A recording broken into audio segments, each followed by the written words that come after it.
Welcome, everyone, to Constructed Chaos, where we run our D&D live streams on Mondays and every Wednesday at 7 p.m. Central Time, and where tonight we are running a very special finale stream of the Molten Myth, the one of the final arcs of the Legacy of the Ashen saga.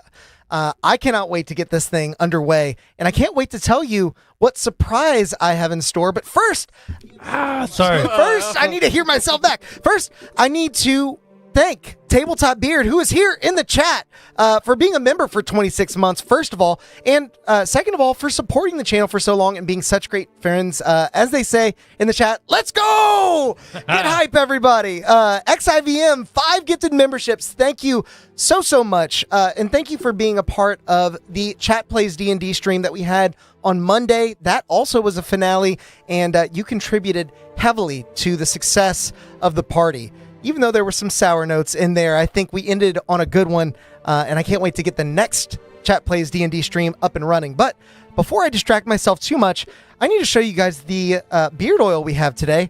It is the Chaos Mage beard oil, courtesy of our friends over at Tabletop Beard. We have been working on this for quite a while. It is a channel-themed beard oil.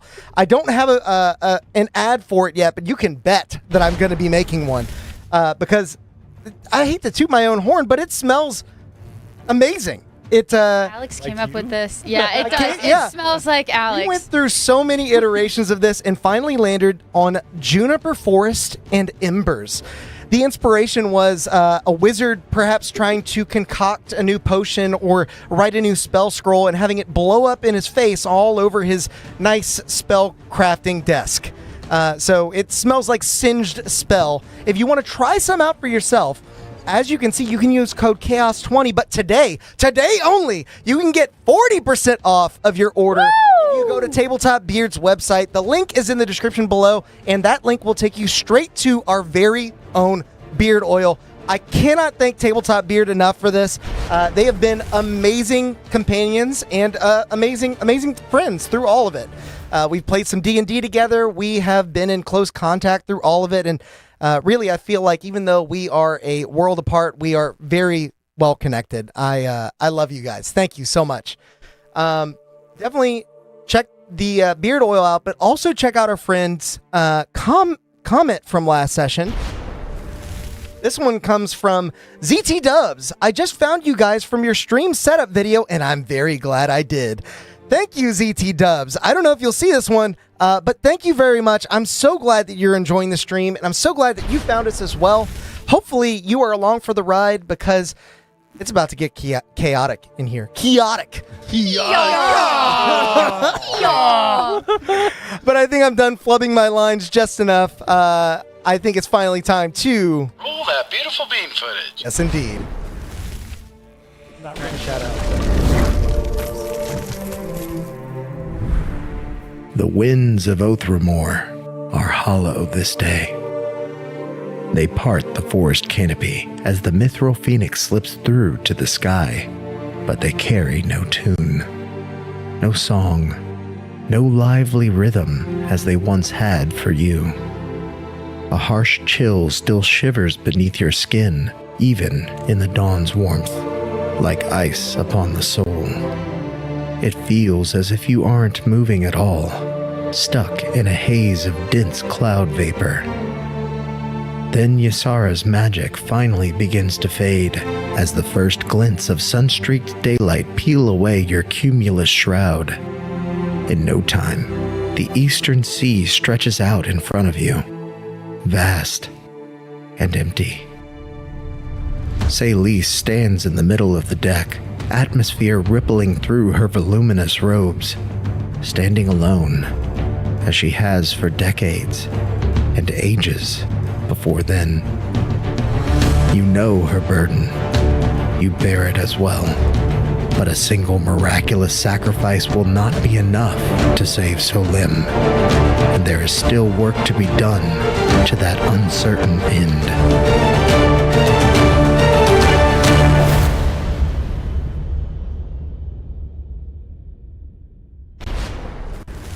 Welcome back, everyone, and a huge thank you again to Tabletop Beard. Thank you for the 20 gifted memberships. You guys didn't have to do that. For our own beard oil. And for our own beard oil, We have our own seriously. beard oil. We just passed it around the table. Everybody's really high on it. Not only, it doesn't get you high unless you want it to.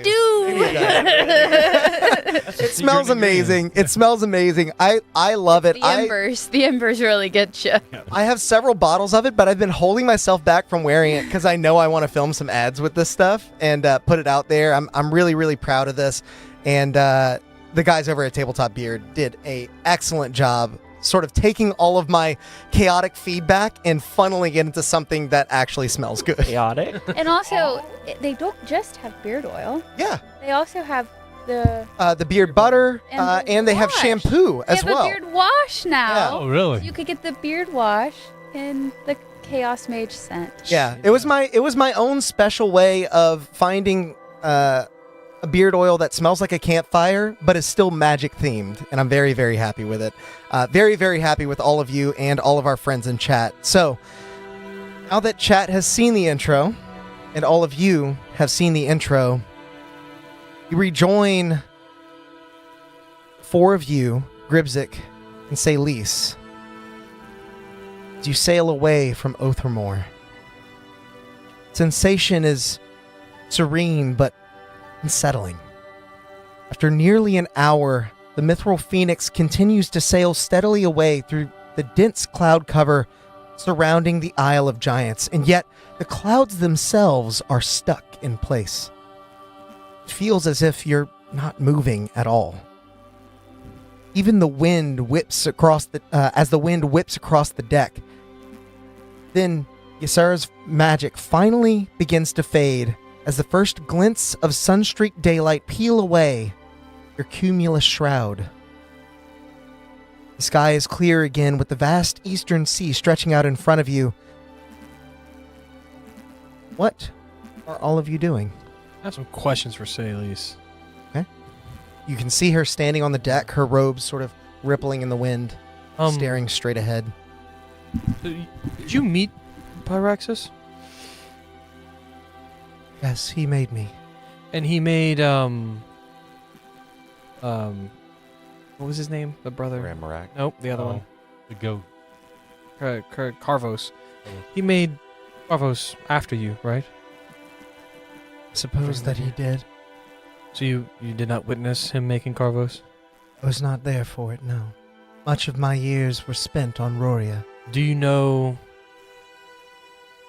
which one was the real Carvos? Because, what's her name called that other giant Carvos, and then the one that was holding you an hour ago was also named Carvos. I didn't know if it's like a Ewan of Aramarak kind of thing where the split of the same person, or... To my knowledge, there was only ever one Carvos, but I believe I know just as much as you. Okay. Then I have a question for you as a DM. Hmm? Knowing giant, Yes. does Carvos mean anything? Good I'm going to say make a history check, This is a good question. because a lot of the giant names do literally translate, but I think knowing what a word means and knowing like the connotation may be different. It's a relatively low DC, but I'm going to get myself lucky on it. I had one luck point. I already clicked long rest button, but I had one luck point left after the end of the last.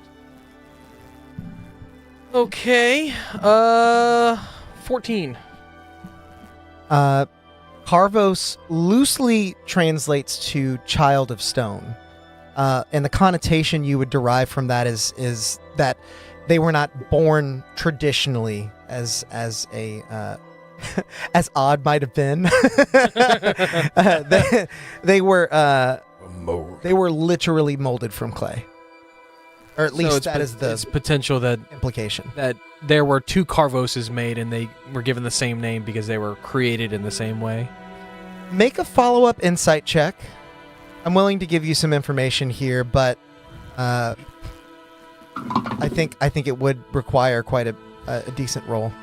Well, then am I taking a chat roll? Do we care about this? It's up to you. Take a chat roll if you want to take a chat roll. I'm gonna take a 4 to Prove give you're myself one of us. dirty 20. You know, I Okay. was going to say the D4s have broken. Oh yeah, they are codex. overflowing. They're into the Yeah. Matrix. Yeah. Are they? Wait, are they? It's on they the just have a bunch UI, of them? It's overflowing. just- from yeah, the it's top. over- Yeah. They're off the edge. Yeah. Based on what you know and the relatively quick flip that the Carvos you first met did, but from friend to foe, you imagine, you're not sure, but you imagine they may have just been identifying as something else you were familiar with. Gotcha. Because So it was that was information. never the real Carvos. That would be your I guess. guess. Gotcha. What wasn't it? Was it like a fucking auger? And I guess your logic that leads you there is probably that if Isara is going to have Carvos, the stoic giant that she called Carvos, out in the open, why would she go to such great lengths to Hide the other one. hide the other one? Sure. It definitely seems like, although she didn't tell you everything, she was speaking towards, how they found you, and you were never meant to find them. Yeah. Yeah. There was never a name given. Grim Reaper, thank you for the 5 gifted memberships, man. Good to see you in chat for this finale stream. So do we think it was just like some like weird entity that? It might have been another giant that just like did something he wasn't supposed to and was imprisoned there. Yeah. Potentially, the stories of what happened with Pyraxis, but I don't know. Oh, sorry, I'm about to slip into character. We were kind of metagaming. Well, why would they be so like dismayed with Pyraxis creating a giant, but then also allow? Well, I mean, much the same that it's not anyone's fault that they're born, but it is someone's fault that something was created. We know that they very much dislike Pyraxis and that Carvos is walking around amongst them without any issue. There might be other giants that they dislike. Maybe that one was just did something wrong other than what Pyraxis did, but who Sorry. knows? With your prior insight check, you would also, light bulb moment, that giant never left Isara's side. I was gonna say she might. Yeah, Carvos. Yeah. They might have Yeah. to stay by her for protection from like the general Gen Pop. Also never spoke. Yeah, maybe so. I don't know. Is it a situation? But the fact that it's out there being seen, Right. and the other one is so bad that they're being hidden, and they really didn't like Pyraxis, and no one really knows what happened to him. People say he walked into the Pillar of Sun, but who knows? No. And that room led us to the sheep. Did the sheep guide us to itself? Did the goat guide it to itself? Or I don't get out much. I don't know what animals are. Did it guide us to itself? Or the story about Pyraxis creating Carvos, did it lead us to Pyraxis and we assumed Carvos? But I'm uncertain, honestly. Let me smell it. Who knows? I guess nobody really knows what Pyraxis looks like. So Okay, Jason. And he is just another 96, giant. None of us I mean, are gonna what die. we've learned. I mean, just another giant. They're very powerful beings, but what that thing was a giant. So right. I don't know. The only giant we know of in poor favor with the rest of the giants is Pyraxis. I'm not saying that there can't be others. Just based on the knowledge we have, your god might have been a weird oat sheep, toothless, matted hair monster that just tried to kill us. You succeeded. A bunch of y'all. See Drazad kind of think to himself for a moment, and then he kind of like utters just a quick prayer, like, "May Pyraxis bless my friend." I'll cast bless on everybody. Okay. Does it work? It does work, but I want you to make a religion check. Really good at those.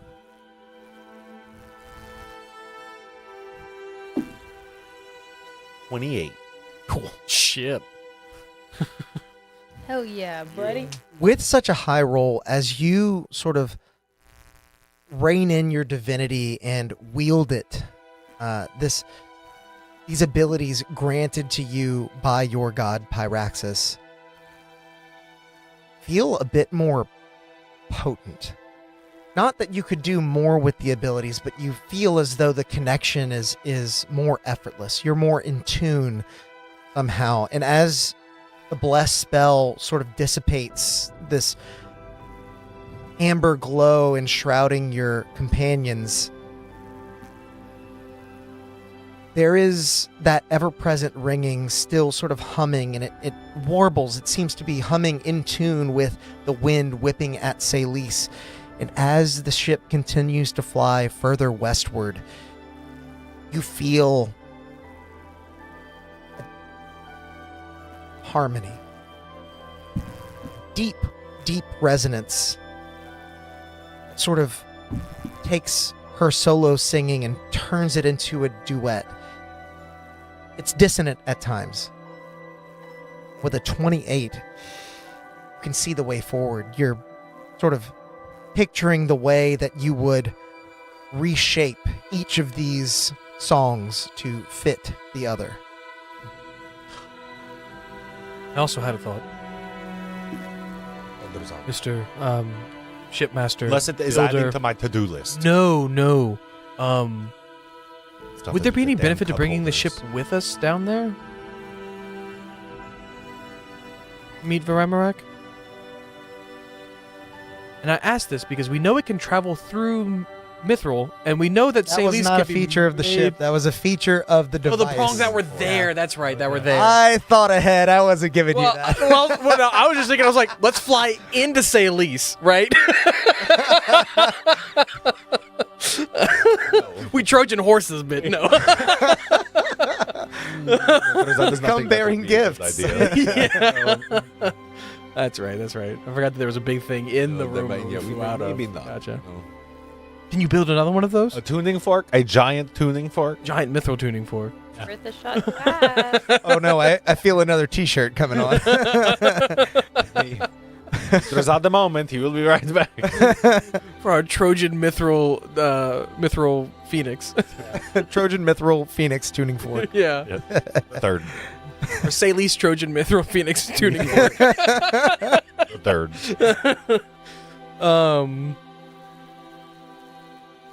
Yeah. Okay. Never mind. Forget that thought.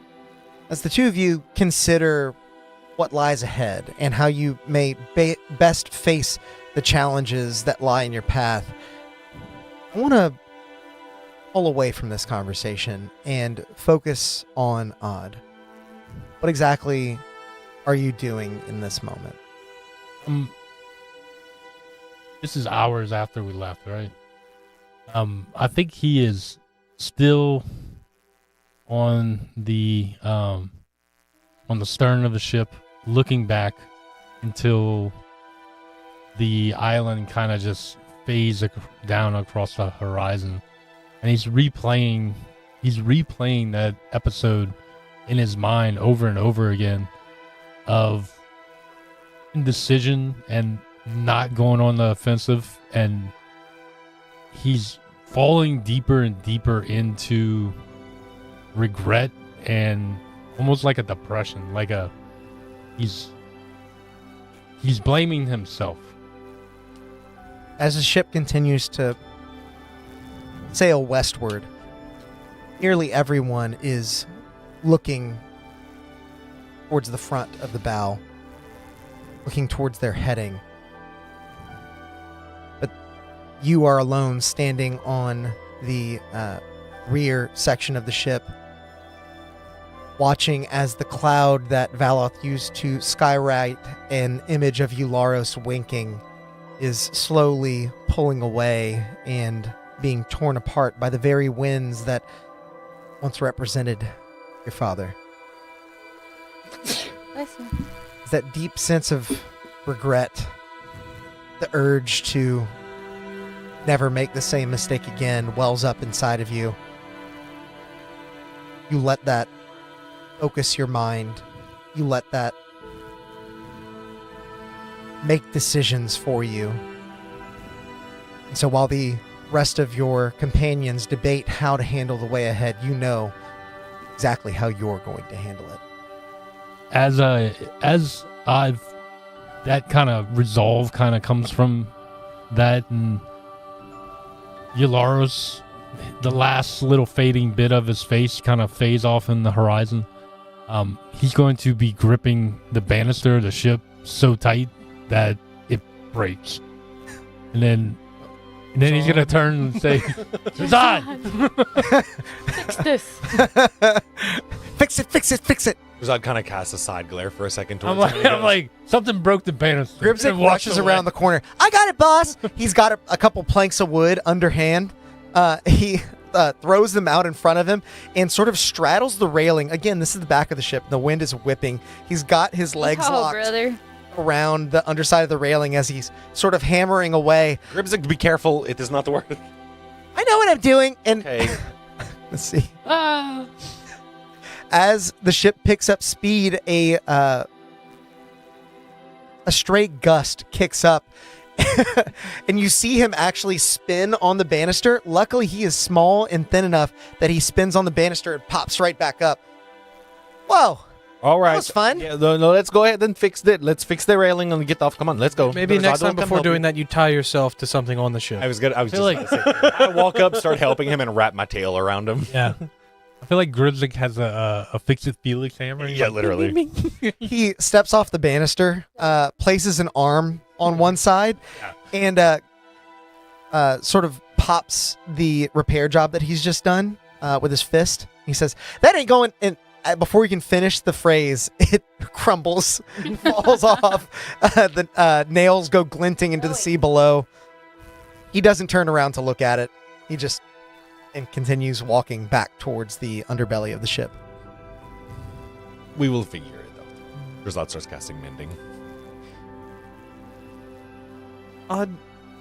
Remind me in the stories that your mom wrote, was Salis originally embedded within Varamarak as a way to like keep him dormant for a while? Believe that is what happened. And then I think the tale is from the mayor at the mayor back in the day. Yeah. That some kobolds actually released him inadvertently. Gotcha. Salis, do you remember being I do. stuck with him for that long? How do you think this will be different joining with him than that? As it has been described to me, we should be unified, created into something new, rather than just bonded. Right. Okay, so does that take any extra steps, or do we just kind of like sit back and watch? You know, when a dragon and When a another mommy dragon and they love each other very much. Did not make myself, nor did I make my brother. That is a question, I believe, for him. She eyes you, Drazad. So I think you might have to make them into one thing. Rizad? No, Gribzik. Well, that would make more sense. He is the apprentice. I mean, I guess I could try. Oh no, Gribzik, I'm very sorry. I'm There's new to obvious. this. I think I did that wrong. That was sarcasm. Right. Okay. Rizad is the one. Oh, He right. was taught this sarcasm a long time ago. I was taught it very short time ago. But no, Drazad believes you are right. In fairness, and Drazad does not mean to say this to be egoist, but I do not think anybody else could merge them together. Do you see how cool my holy symbol is? Yeah, no, that's awesome. Nobody I mean, could that's do like a practice run for what the bigger thing that you're gonna make. With the Yeah. crack? I mean, that's like a swirl of you're gonna swirl them into a thing. A new thing. Yeah. No, Drazad believes they will balance each other out. I do not believe it will be a. Well, if one you need versus the heat other. or cooling, let me know. Yeah, well, I will definitely. Did keep any of an us eye on know? Otherwise, we'll just be watching you.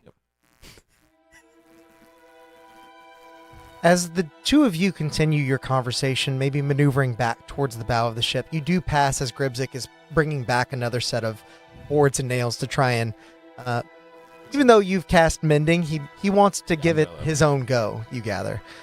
He passes you. Probably hear him and come back up the stairs, and I'll kind of like break it a little bit more. Master didn't do a very good job of this one. Oh, there's all these. He is not too good with the mending stuff. Better at the forging than fixing. We also haven't rested from when we nearly died, so You're still on the edge of death. Yeah. Gribzik begins to work on it near where you stand, Odd. And after nailing in a couple of hammer falls and making sure that the planks that he's situating are stable, he turns to you and looks at you, looks down at your drum. I don't know how much this will help. It helped me a lot. And Durant was gone. Still struggle. Durant used to say, rather ask, when do you think a person truly dies? Their heart stops beating? When their name is forgotten?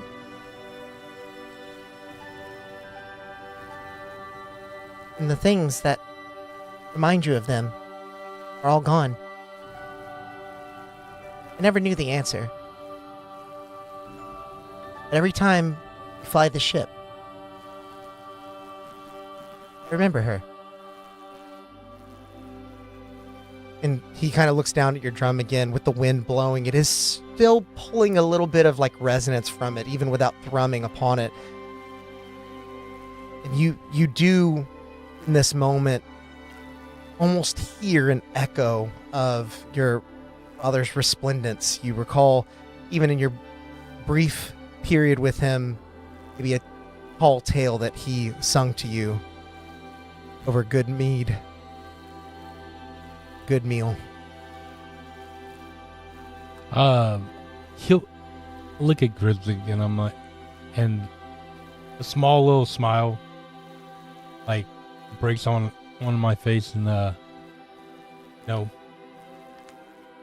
I can promise you that when this is all over, nobody will forget Durant, and I'll make sure nobody forgets Yularos. It'd be hard to forget him. I think he made a lot of differences in this world. Durant did too. But Eularos lived a lot longer, so I think he'll be around still for a long time yet. With that, I know you're on your way to go and patch the back, but do you want to resume some of your flying training on the ship? Boy, do I! Okay. He's Drops everything. This does remind you of Durant. The last of the spare planks you have on the ship. Yeah, he throws it all the time. Ah! It clips the repair job that he did and breaks it fresh again. Well, there's odd we'll get to that then. I'll try my best to like teach him how to fly the ship better, so that should we ever need him to like come and get us for whatever reason. Did we ever need him to drive through the obsidian? I would also like to see how feasible it is Mm-hmm. to change the glyphs while it's flying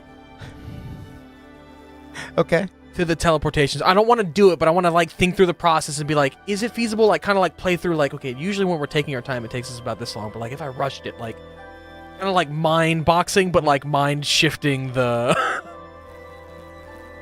You gather that you would need to make a pretty sturdy survival check to keep the ship flying without engine power while it is, falling, while the helm is being scrambled. Mm-hmm.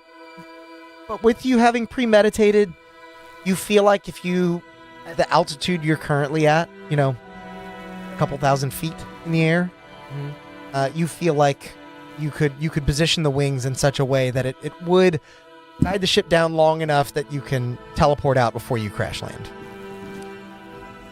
And if Gribzik's helping me, like, set it, Mhm. too. Okay, now, what if he was here by himself, Huh? and he needed to set it so that we could come to him? You're slow to place your trust in this little goblin boy. That's fair. He's very capable. You guys have trained him well in Yeah, the few weeks that you've had him on board, or the couple weeks that you've had him on board. But it's gonna take a lot. No, that's fair. You gather. So after several days, you all notice a carpet of green overtakes the deep blue of the ocean beneath you. You soar over the white-capped shores of Aldvik and beyond the rolling hills of southern Hrafheim, till you finally approach the jagged black peaks of the Sable Fuel. I don't want to interrupt you. Uh-huh. There was a question I was going to ask you Yeah. off stream. The thing that I made for Odd, I wanted to see if you and I could work together for me to like actually physically craft a magic item. Yeah. Maybe with like in our time flying, I could say that Flora had worked on it. Sure. As something that would maybe work like a good berry or something. And we'll say for right now, like its magic is maybe dormant. It hasn't quite taken shape, but off stream we can work on that. Yeah. Okay. Yeah. Do you know what kind of effect you're Like a good berry, like a like good berry, healing type like a healing? Mhm. Okay. I think it would make sense. Yeah, I like that idea. Yeah. Not like maybe like you have to take a hit of the fog. That's like it'll heal you up. But how do you imagine it working? I remember you described it as like you freezing or reshaping rather the frozen essence from Salisa's lair. Mhm. I imagined that there was like a frozen swirl that had like a hole in the middle where there was like fog or like vapor. Okay. And that would like recharge itself every day or so. Yeah, I think that makes a lot of sense. Make a nature check for me. Sorry, I totally meant to ask you this. No, it's okay. That is I'm true. glad you're asking. Yeah, I Yeah. was wondering what Flora might have been doing on this journey. It's a 27. Okay. Hell yeah! With your deep understanding of nature, you know that using fresh, clean water to disinfect a wound can certainly lessen an injury. And while you're not sure exactly how much healing and exactly how often this small magical necklace will function, you have a feeling that it will certainly be able to provide something to the wearer. Cool. I'll work on it. The 6th level spell, heal. yeah, definitely. Yeah. As I put Triggers it in there, automatically. automatically as soon And- as you drop below your max and healing. no attunement, right? No, none. No attunement. Also, while we were flying, I would have contingent cast Delon's Regal Presence. Okay. With the trigger being if we're in combat and an enemy gets within 10 feet of me, Mm-hmm. it to kick off. In combat, enemy gets within 10 feet. Got it. So, Yep. Oh, you had something No, else? go ahead. I don't know. I gotta read stuff. Svathmar rests silently in the bed of blackness that is the Sable Fuel. Forges still silent, though they flicker with the warmth of the sun's setting hues as if they long to be lit once more. Eloth, you are piloting, I assume. What would you like to do here? So we're near the town, right? You can see Svathmar on the Yeah. horizon. Does it look to Not be quite there? busy? It still looks empty. The forges are still silent. I mean, are we objective to just landing within the town this time? One more thing on the way We there. might as well. If nobody else wants to, I'm gonna attune to say least. That is fine. When you bring this to her, Yeah. what do you say? So probably late on one of the evenings when she's probably alone. I'm guessing she doesn't sleep much. She never sleeps. She You never haven't seen sleeps. her. Yeah, I'm gonna go. She takes all the watches. I'm gonna go and find her, and I'm gonna say, Lise, do you have a moment? I have any. Do you know who I am? I know that you are one that came to take me from this place. I heard you say your mother once wielded me. Yeah, and it's kind of what I wanted to talk to you about. She was the one who, I wouldn't say destroyed anymore, but the one who vanquished Ramarak last time, using you. Zave.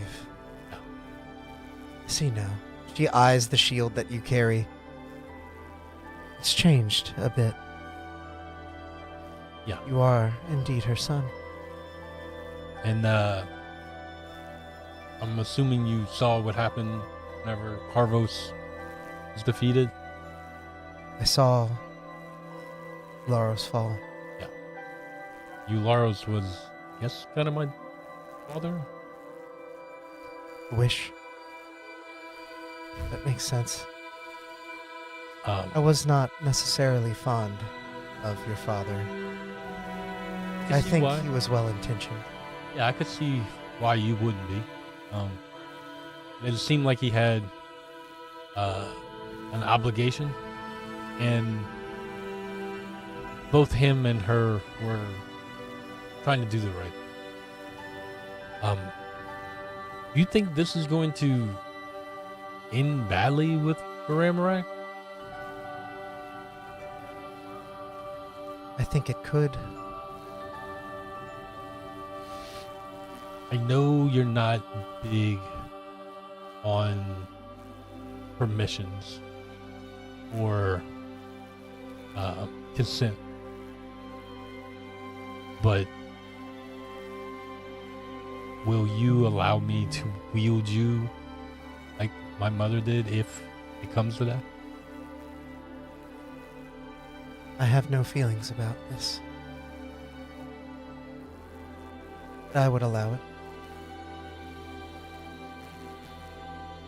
Do I only have to... She holds out her hand. He reaches Okay. to hold her hand. When your fingertips touch, there is almost a spark. Not in the way that shocks and forces you to recoil, but one that almost feels like it is pulling out your intention and pouring it into her. What weapon would you most like her to be? I think, like, having heard the story so many times and heard the tales and the songs and stuff, I'm going to turn her into a longsword. Okay. As she begins to shift in the wind that blows across the ship's deck, you see the flutter of her white robes begin to twist into almost a mercury-like silver, gathering in your palm and then shooting outward in a sudden burst in a sharp edge. You now carry a longsword made of nearly pure white metal. As I kind of take it in, I'll pull out Zave's shield and I'll kind of hold them together. Being in the exact same place as Zave was, holding the same two items, sends a chill like up my, like kind of through my body. That being said, I'll look at the sword and I'll kind of whip it, and I can just turn it into anything. Any weapon that you are proficient with. I will just whip it and turn it into a staff. Okay. Yeah. You do exactly that. And as you do, the edges of the blade dull and begin to round, looping over themselves. It shoots out of the bottom of the hilt that you hold, and you have a staff on either side of the grip you once had. You hear, as this transformation takes place, a voice in your mind you recognize as Celise. Your mother and I never fought together. She knew the power I possess, the power I warned you and your friends of. I will not stop you. I will urge you Be careful. I know what I can do in the wrong hands. Seeing him wield the weapon and stuff, I would like to try something. Hmm? I'm going to shoot a message at Celise while she's in weapon form and just ask, like, can you respond to this? Odd, you hear in your head, can you respond to this? Oh, And- you hear. Yeah. You feel... Like she channeled it to me. 'Cause I'm wielding her. you feel almost this message being relayed to you as Sally's asking permission to respond. I'll allow it. I was thinking the same thing. She explains exactly the interaction yeah. you've just witnessed. Gotcha. Okay. So if she gets held by Varamak, as I presumed based on what happened with fake Carvos, To be blocked off. yeah. He can hear us, but Yeah, she cannot willingly. Right.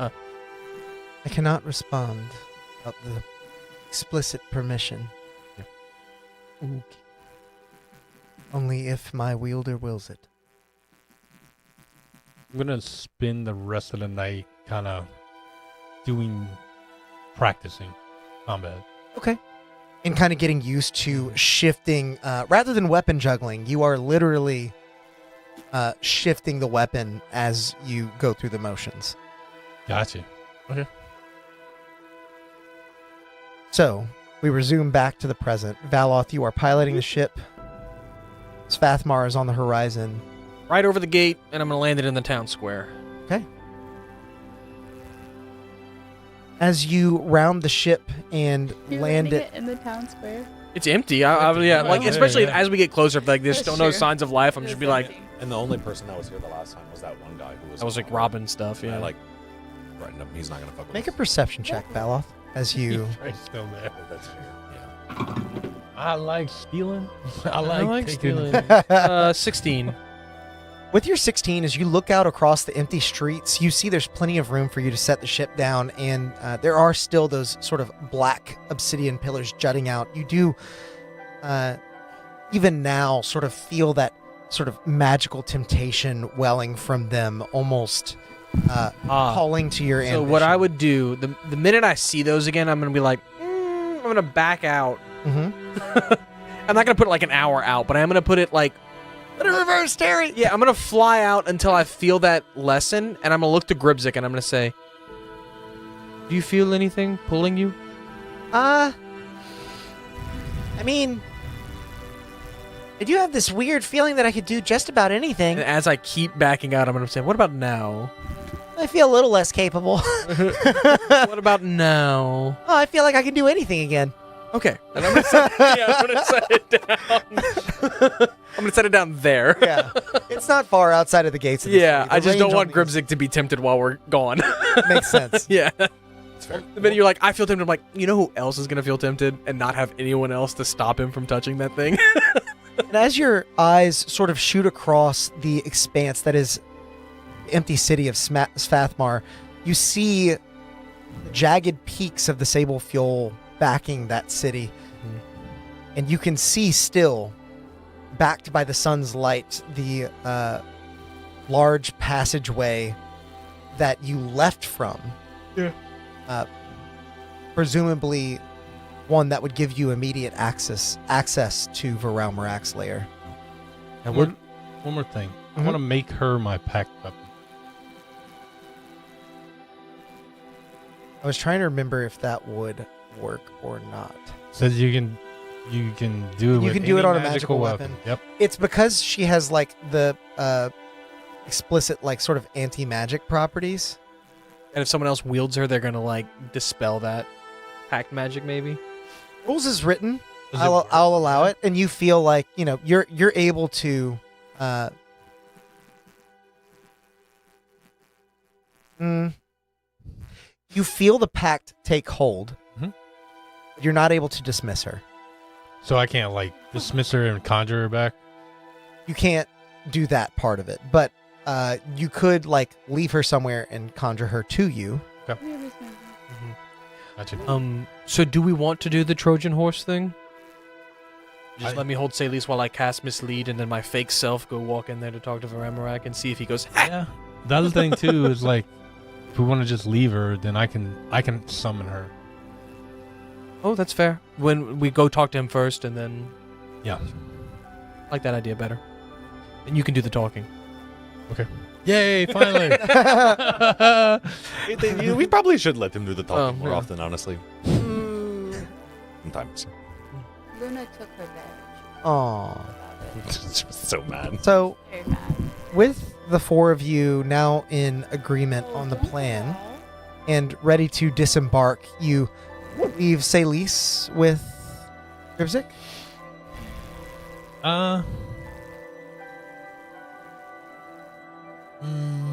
No, I think we gotta leave her rules raw. I think we gotta leave. She needs to come with us, but we can leave her like outside of the chamber or whatever. Okay. Or like behind, And the five of you disembark as begin to meander back through the city of Hrafheim. The sun now sets. You see the darkness beginning to reclaim the sky. The jagged peaks blend into the night and almost make it feel as if the mountains loom far into the sky above, piercing the stars themselves.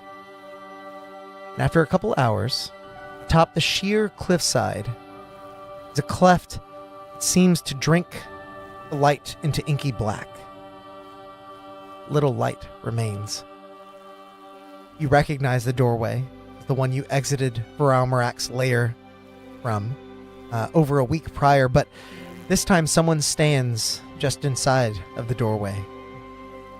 Mir. Dwarf. Razad's dwarven forgemaster waits stoically, hands clasped behind him militantly like a mountain, more immovable than the fuel itself. What do you do? Well, I would have liked to give Gribzik yet another do not talk to strangers talk before we left. Let him know that there's people looting this town, presumably. We don't have to reenact it. Yeah, like but that. yeah, I gotcha. but yeah. Be careful. That's okay. Is it handcuffs? No, he's just No. got his hands behind his back. Oh, I took that as he was. He's being militant. Like, He's standing at guard, I kind of. see. Yeah. I took that as he had his hands behind his back in handcuffs. Goody. Black eye. not Nobody quite. else here. Saft, thank you for the $2. He said, "Go casters, go!" Yeah. We will Turn need into our them gaseous soon. forms and we fly up. No. My prayers are still working. Yeah, we just leave. Praise to who? You God don't love you no more.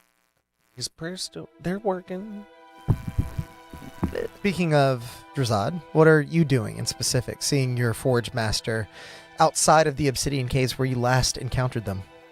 I think at this point, Drazad probably, he would have anticipated that the town's still probably under Varamarak's control or whatever is going on. I'll probably call out, Emir! Is Varamarak waiting for us still? Indeed. Tell him we will be there shortly. I'm here to escort you to him. Oh, fancy. Are you going to help with the forging, or is it purely Drazad? You're not worthy. You're not good enough. Long have I toiled in the bones of the soil. Drazad. Long has my tilling borne fruitless trees upon the black dirt. This one has done the unthinkable. Razad, you have surpassed me in all ways. I stand. Would be more an impedance to you. In there. I didn't know if he was going to fetch you your tools or something. No, that is going to be your job if they Joke's on you. I don't know what any of them are. I will point. I'm going to bring you the same thing every time. It's okay. Laura will bring you any tools you need, Drazad. As we're walking Welcome. down, I'm gonna give Drazad the potion of Hill Giant Strength and say, hey, you might need this to swing your hammer. Rude, Drazad, but also valid. Drazad is pretty strong. I will take it though. Just I will still drink do it it. now, drink it now. Cool. Goodness giving you your bed. How long does it last? oh, I Hour. Well, I mean, yeah, I guess if Ramrak and then down it. No, before we go in there, You go to give me the potion of Hill Giant Strength, and as I hand it, I go, but also do remember, and I clang, clang, do have the gauntlets. Oh, yeah, you do. Never mind. My strength is a 19. Okay, I'm drinking. Snatch it out of my I hand. have the power! Odd, as you drink it, you and Drazad stand back to back. Two rad daddies, Yeah. muscled up, Yeah. ready to charge into danger. Flexing them like, ah! And so, the immovable master, the stern teacher, full of innumerable wisdoms, bends to the four of you. Mir turns and begins to walk back into the dark hallway as firelight begins to bellow up from the depths like flame from the throat of Ralmarak himself. Yet, nearly unbearable heat you felt when you faced him before is tamer, tempered by the chilling aura of Celis, who continues to match his presence as you move deeper and deeper to the fuel. When even you find the edge of the hallway opening into the smoke-filled chamber of roiling magma below, No, heroic. feel- Yeah. I'll just give everybody a bardic. okay, That's a 10. Right? it is a D10. I never remember if it's a 10 or a 12. You find the air to be comfortable and calm here. The blaze of ambition pours out from your heart while your mind remains level and unshaken by the power you seek to wield. Oh, Nat 20 in the chat. Thanks, Jack. Yo! Ton! Thanks for the nat 20! Gonna forge these things together. The blaze of ambition is strong, yes. Your wisdom prevails. You are no longer tempted by the whispers that ripple through the chamber, emerging from Ralmarak's deepest thoughts. Chamber responds to you as the obsidian platform returns to guide you down to the center of Ralmarak's lair. Forge of the fuel. Mir sort of gives you a slight nod. I needn't see what I know will come to pass. I have every faith that you will succeed. I'll be here when you're done. See kind of a little drop of sweat bead down Drazad's face, and Drazad will be waiting for you then. I'm going to message you. Drazad, are you nervous? I would have raried us. Okay, I would be doing. you can do that now. Oh. I don't think Oz very trusting of this Drazad situation. is fairly. Mm. Yes. He'll just be like doing everything he can to get ready. Mm. I would Okay. leave Celis out of the raries. Not that like I know she's in weapon form, but just making it known that she is not in our Yeah. brains. as Okay. well. Unless she's can talk through him, but whatever. So this is the first time I think we've ever truly seen you like this nervous about like this type of situation. Yeah, because Drazad doesn't really know what's going to happen of this. It's like, at the end of the day, like, I'm really just trying to, like, figure out what's going on with Pyraxis and also get rid of the dragon. And you've never made a person before. You've only ever made weapons. Well, right. I mean, yeah. Yeah. I mean, There's- to be honest. Where's? The same computer you've been having. Yeah, I just put the stickers on. I found that I had these laying around the house. Cast air conditioner on myself. Um, 'Cause it's hot Fifth down level here. spell. you're in where you grew up, No, right? armor gap is, The and I'm gonna area? cast aid. Got it. And you were Okay. looking for your dad here or somewhere else? No, he's So, sick somewhere else. Okay. Place with the library. Okay. oh, dad in game. Yeah, Sorry, I thought we 15 were. more temporary. No. Odd just cast aid. So make sure. Oh, it's a plus At five. what level? It's +5 or In 10? Plus 10? all three give 10 more temporary hit points. Well, it's not. More, just temporary hit points. It's 8 is not temporary. It raises your maximum. Eight is So 8 temporary. does both. It raises your maximum and does temporary. 8 is not temporary. Hit point maximum, and those stack. Yeah, so you Yeah, can this is get not temporary. temporary On top of that. Gotcha. Important distinction. Yeah, What but am I this- adding? Add 10 more temporary I'm sorry. max. No. Temporary max. Yeah. more Okay. to your max, yes. But it's just y'all three, not me. Aw, that's so sweet. I'm sorry. And we're probably still under maximum and current Yes, hit you are. points go up by 5. Yep. Not Yes, you are. Oh, I know it. I'm very familiar with Yeah, aid. yeah, yeah. Current hit Gotcha. points don't go up by It's the one 10. that gives you temporary hit points that replenish at the beginning of each turn. I don't know off the top of my head. That's Not that one. My max. I thought that was and that my- way. Like cleric has that, and Order domain had it. in the artificer. We should all be full health right now. I am. That's what I was making sure. So as the four of you complete your preparations, what are you doing? Mir waits for you to board this platform so you can go meet his apparent master. What's he been doing? Mir? No, Varamarak. I'm asking him here. Toiling. Wow. It's the same as he's done before. Waiting. He's lived for eons, waiting a single week for four of you to return is small feat. But what were you doing in that time? Yeah. And all of the other citizens? Toiling, Toiling. as I have toiled for years. How did he come back? Varamarak?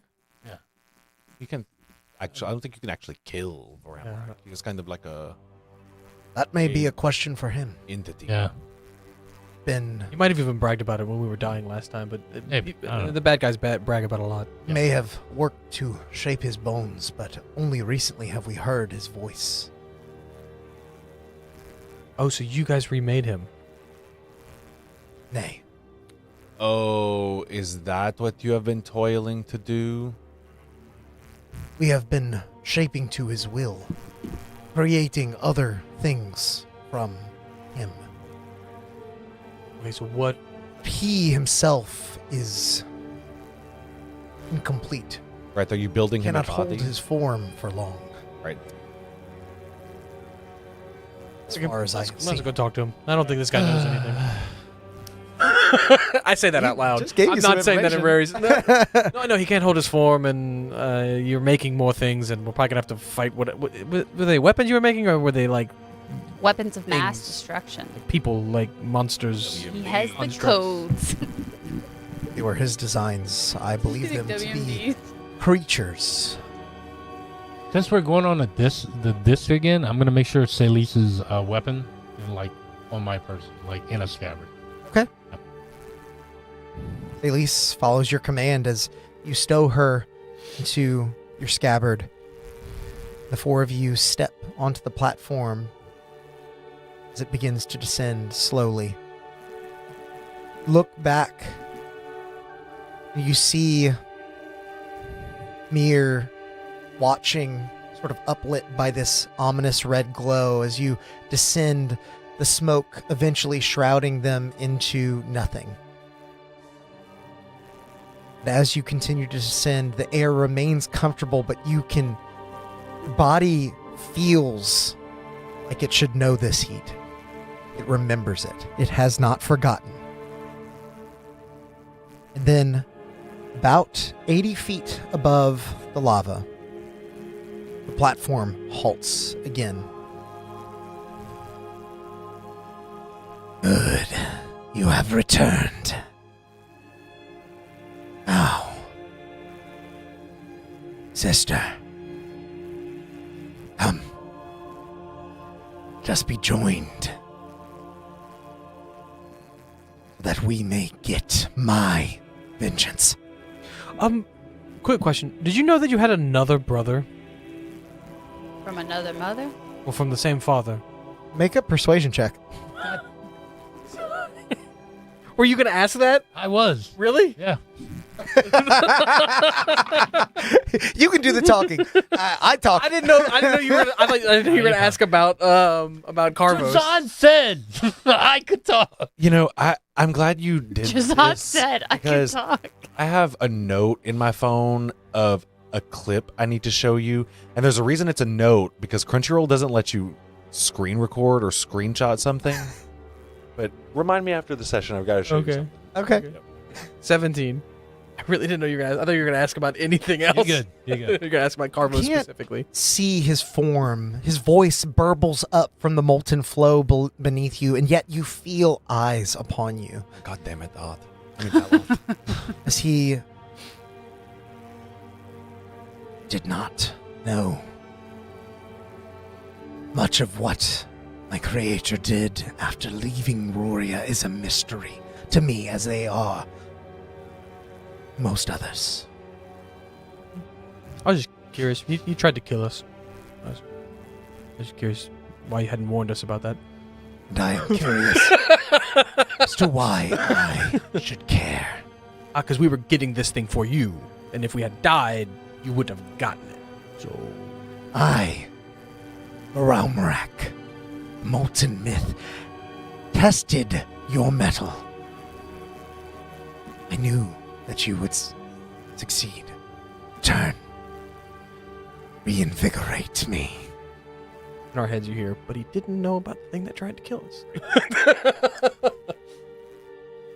Why didn't you go to yourself? I am incomplete. Right. He is basically useless until Drazad does something. Well, Is that right? As I aren't we all?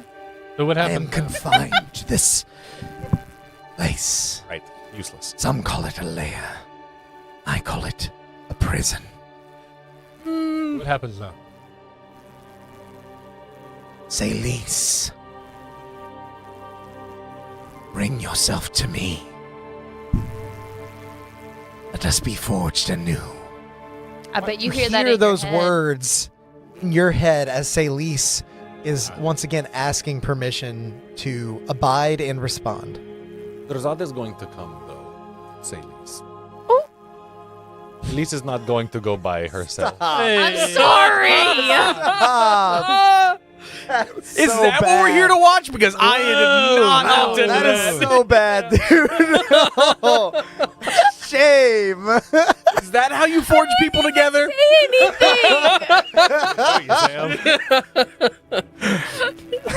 We back didn't in say 10 minutes, you guys? Yeah. Is that enough time? No, sorry. I echo in Rory's Sorry. that what he just asked. You know, he called to her. And then real quick, I'm like, what do y'all think? I have literally no idea. I mean, we know that we are going to have to forge. Drazad is going to have to forge them together, but I think Drazad needs to make sure he does it in a way where, like, Varamrak doesn't like absorb. You know, I don't know if that's a thing that could happen, but They're the equal parts and not Right. like, yeah. right. His ambition cannot overpower her resignation, if you will. Yeah. I'm gonna pull out the sword. As you unsheath it, you Yeah. hear its song and you hear Celise's words in your mind. Not a response to Varalmarak, but a warning to you. Do you sense that my brother seeks to obtain me? To Right. retain himself. But I do also sense that I hate when you There do is that some- because it makes me feel like I'm missing something, and I almost always am. there is some part of him that knows he will change. Whether that happens or not, will be up to all of you. Yeah, do we have to like kill him first and then like forge their head bits together? I say that in our heads. Probably not. Or at least like weaken him, like take him out? I believe that the two of us will need to be bonded as we clash. We gotta fight. That is complicated. That adds a lot more to Does Drazad's Zod need to list. wield her?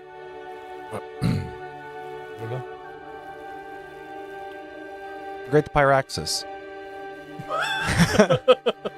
I'm gonna Are you What? communing? Are you just doing a generic religion?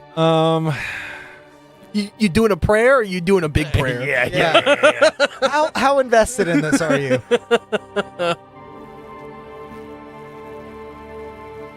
Maybe I could pray with you. Drazad will probably kind of say it sarcastically, But there's like also a prayer within that of being like, Araxis, you haven't talked to me in forever. Please, for the love of God, to be this one time that you actually talk back to me.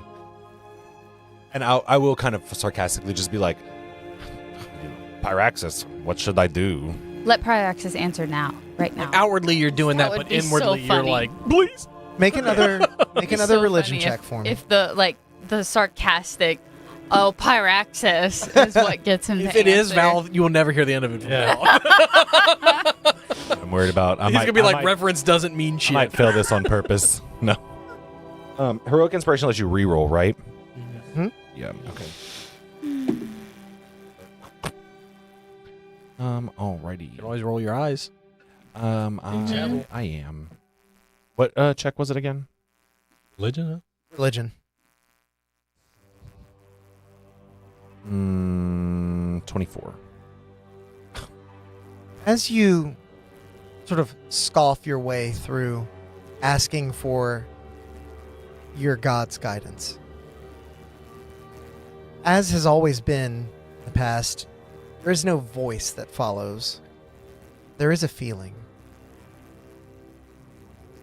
The magma roiling at the bottom of this chamber begins to turn over, and in this moment, you don't see molten flow. You see the hot coals of a forge beneath you. In your mind's eye, you feel almost drawn to plunge steel into such a resplendent, magnificent forge. You feel as though Hyraxis is watching.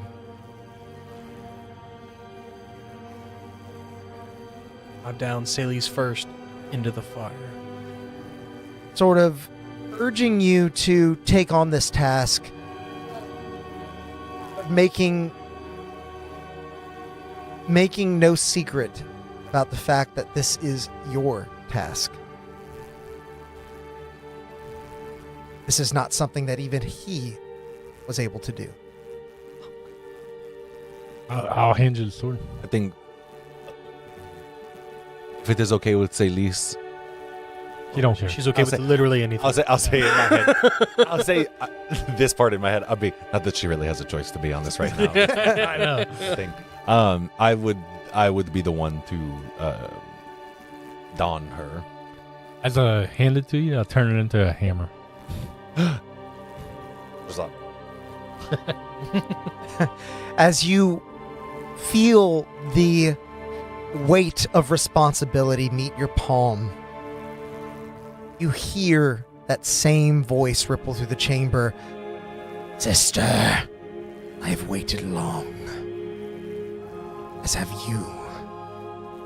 Let us be joined, as our Creator intended.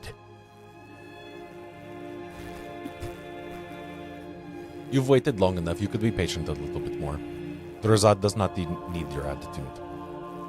Sounds like you have a Why are pretty... you here, if not to undertake this task? Well, that is what Drazad is here to do. Drazad also understands that he will be given the respect that he deserves. I do respect you. It is why I have given you my blessing. Something that few have earned. All right, then. Let us get this party started. Okay? Yeah. As you speak the words, Celise follows your command unerringly as she transforms back into human form and steps from the platform in a plunge. Solitary white spark in a swirl of black. With no hint of self-preservation, she sinks beneath the surface of the roiling red smelt with a hiss of steam. White noise begins to crescendo and persists before joining with a beautiful song. Excitement and calm joined like the whistle of a tea kettle. Then the light fades. All the light.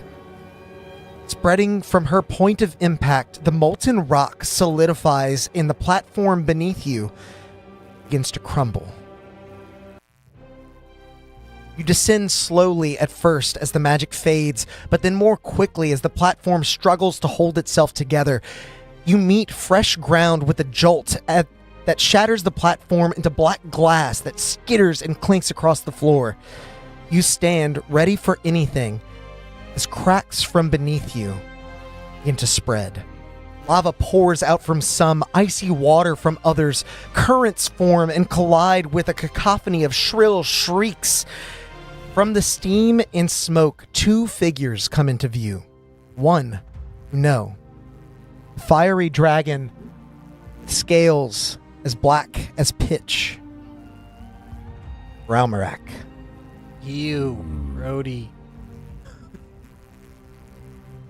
Eyes red with ambitious fury. The other, a vision of elegant splendor. Celise emerges in the form of a dragon, Oh, Being man. very secretive. snow white scales, and the cold stare of pure resignation. They glare against each other for only a moment before they rush across the chamber and clash at the center where you all now stand. Oh, fuck. Roll for initiative. God damn it, we gotta fight both of them? Yeah, boy. Yeah. What did you just say? Say, yeah, boy. 20! Whoa! Nat 20! Well, you're definitely going before me. Yeah. No, I didn't say Oh, that. that's what I thought you said. Yeah, boy, big, and I was like, oh, No. it's like it looks like. Well, I You did just not got get the an act 4. 20. Like, all the feats that took, that's what I was adding. Y'all need to roll nat 20s on yours as well. Yeah, get I it. didn't. Oh, sorry. Yeah, Oh, Yeah. it'd be really funny if all three of you did, and I just got fucked. Okay. So, Valoth, this luck stuff. what did you roll? 20 for a 22. Okay. Odd? 24. 24. Holding that 22. This side of the table is. I know, I mean, Zod? did? Yeah, we both did. 17. Okay. 13. That's not a bad spread. My computer's full. It's got poop. old? The computer's like, it's break time. Yeah, it's freaking out on me. I can barely watch YouTube. Ooh, sorry. Maybe Zoe, if you weren't at my feet, I wouldn't have kicked you in the face. Oh, be nice to Zoe, Baboe. Oh, She's in my feet.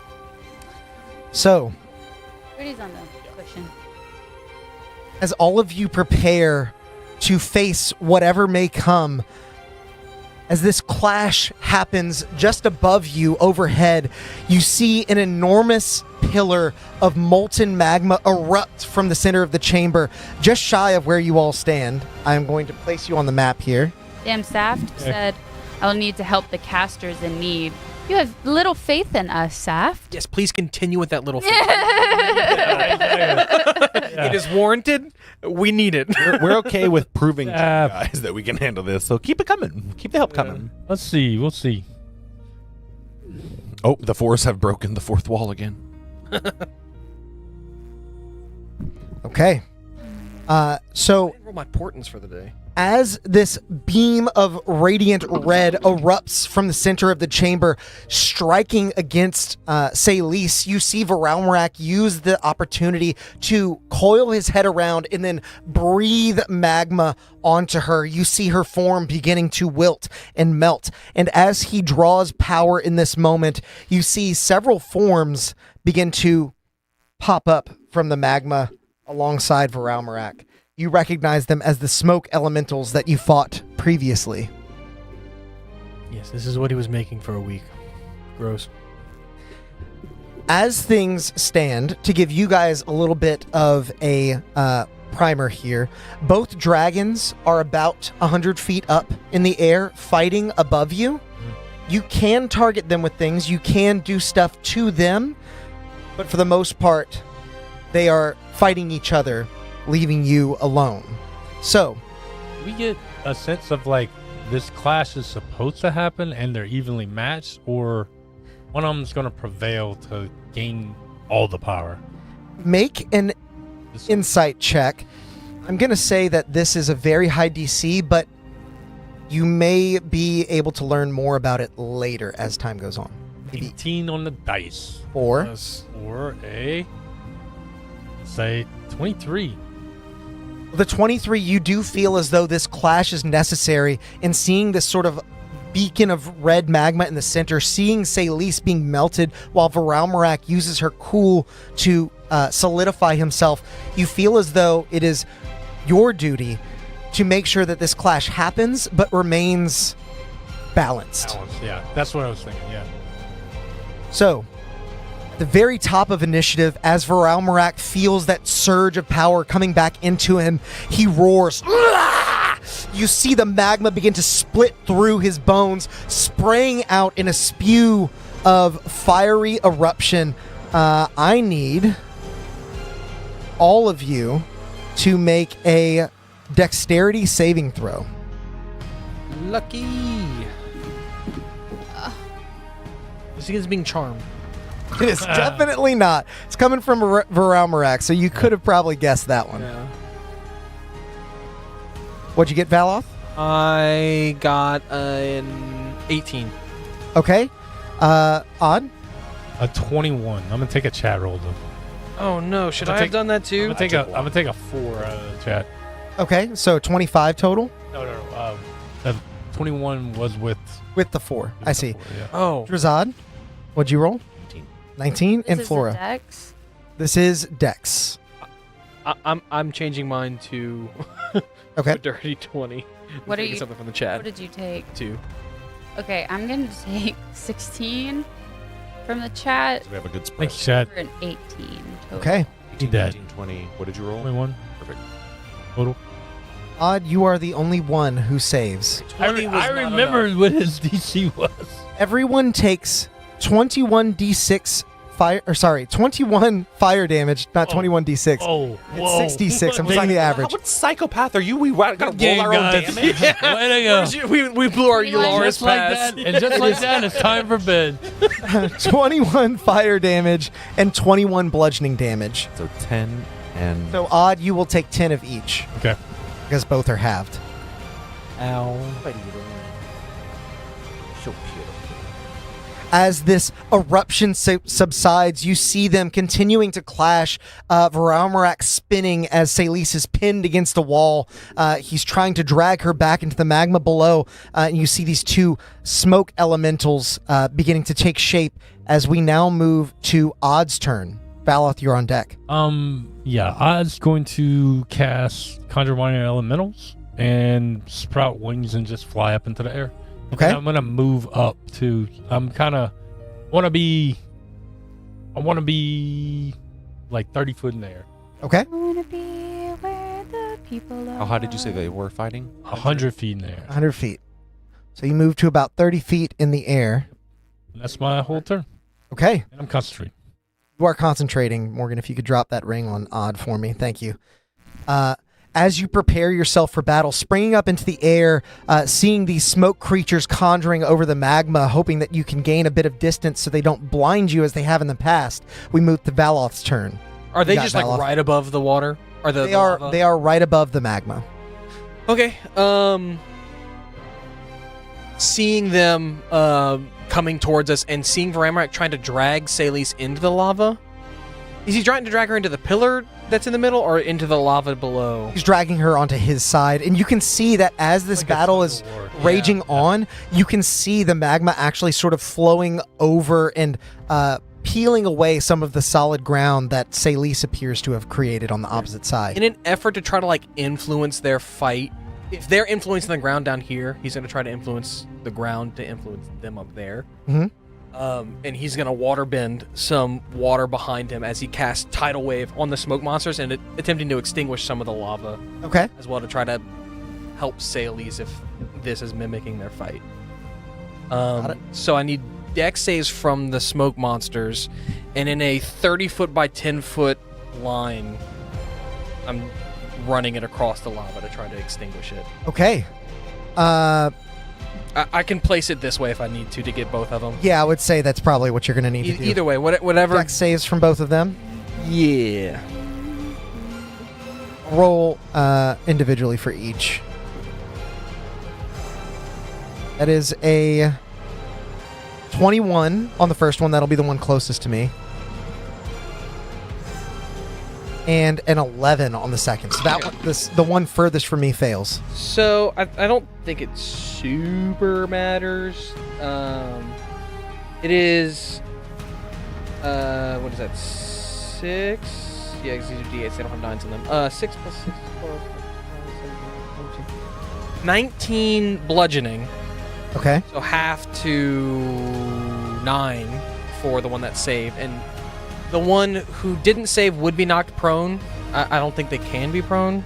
They are immune to prone. Yeah. You remember correctly there. And then the water spreads for another 30 feet out in all directions. Okay.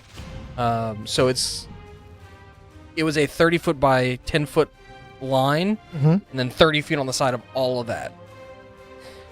Extinguish. Valoth, make a insight check for me. As you cast your spell, spraying water across the lava, you hear some of that hissing joining the same cacophony of squeals in the background as ice meets fire. Yeah. I know it may not stay, but again, like seeing the lava come over and like that's kind of where he draws his power. I'm just trying to like Sure. help save these from Not a bad idea. But insight 16. Okay. And how much damage was it that you dealt? I'm sorry. 19 19. bludgeoning.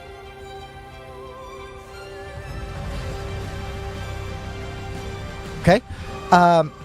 With your 16 insight, you see as the landmass or the magma is cooled to a point where it begins to create solid rock, but suddenly that rock burns aflame, and you actually see as Voralmarak's eyes light brighter, he is pleased with what you've done.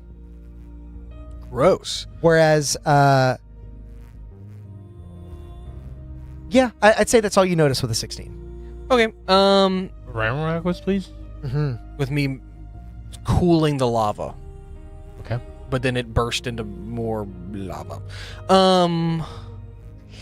Okay.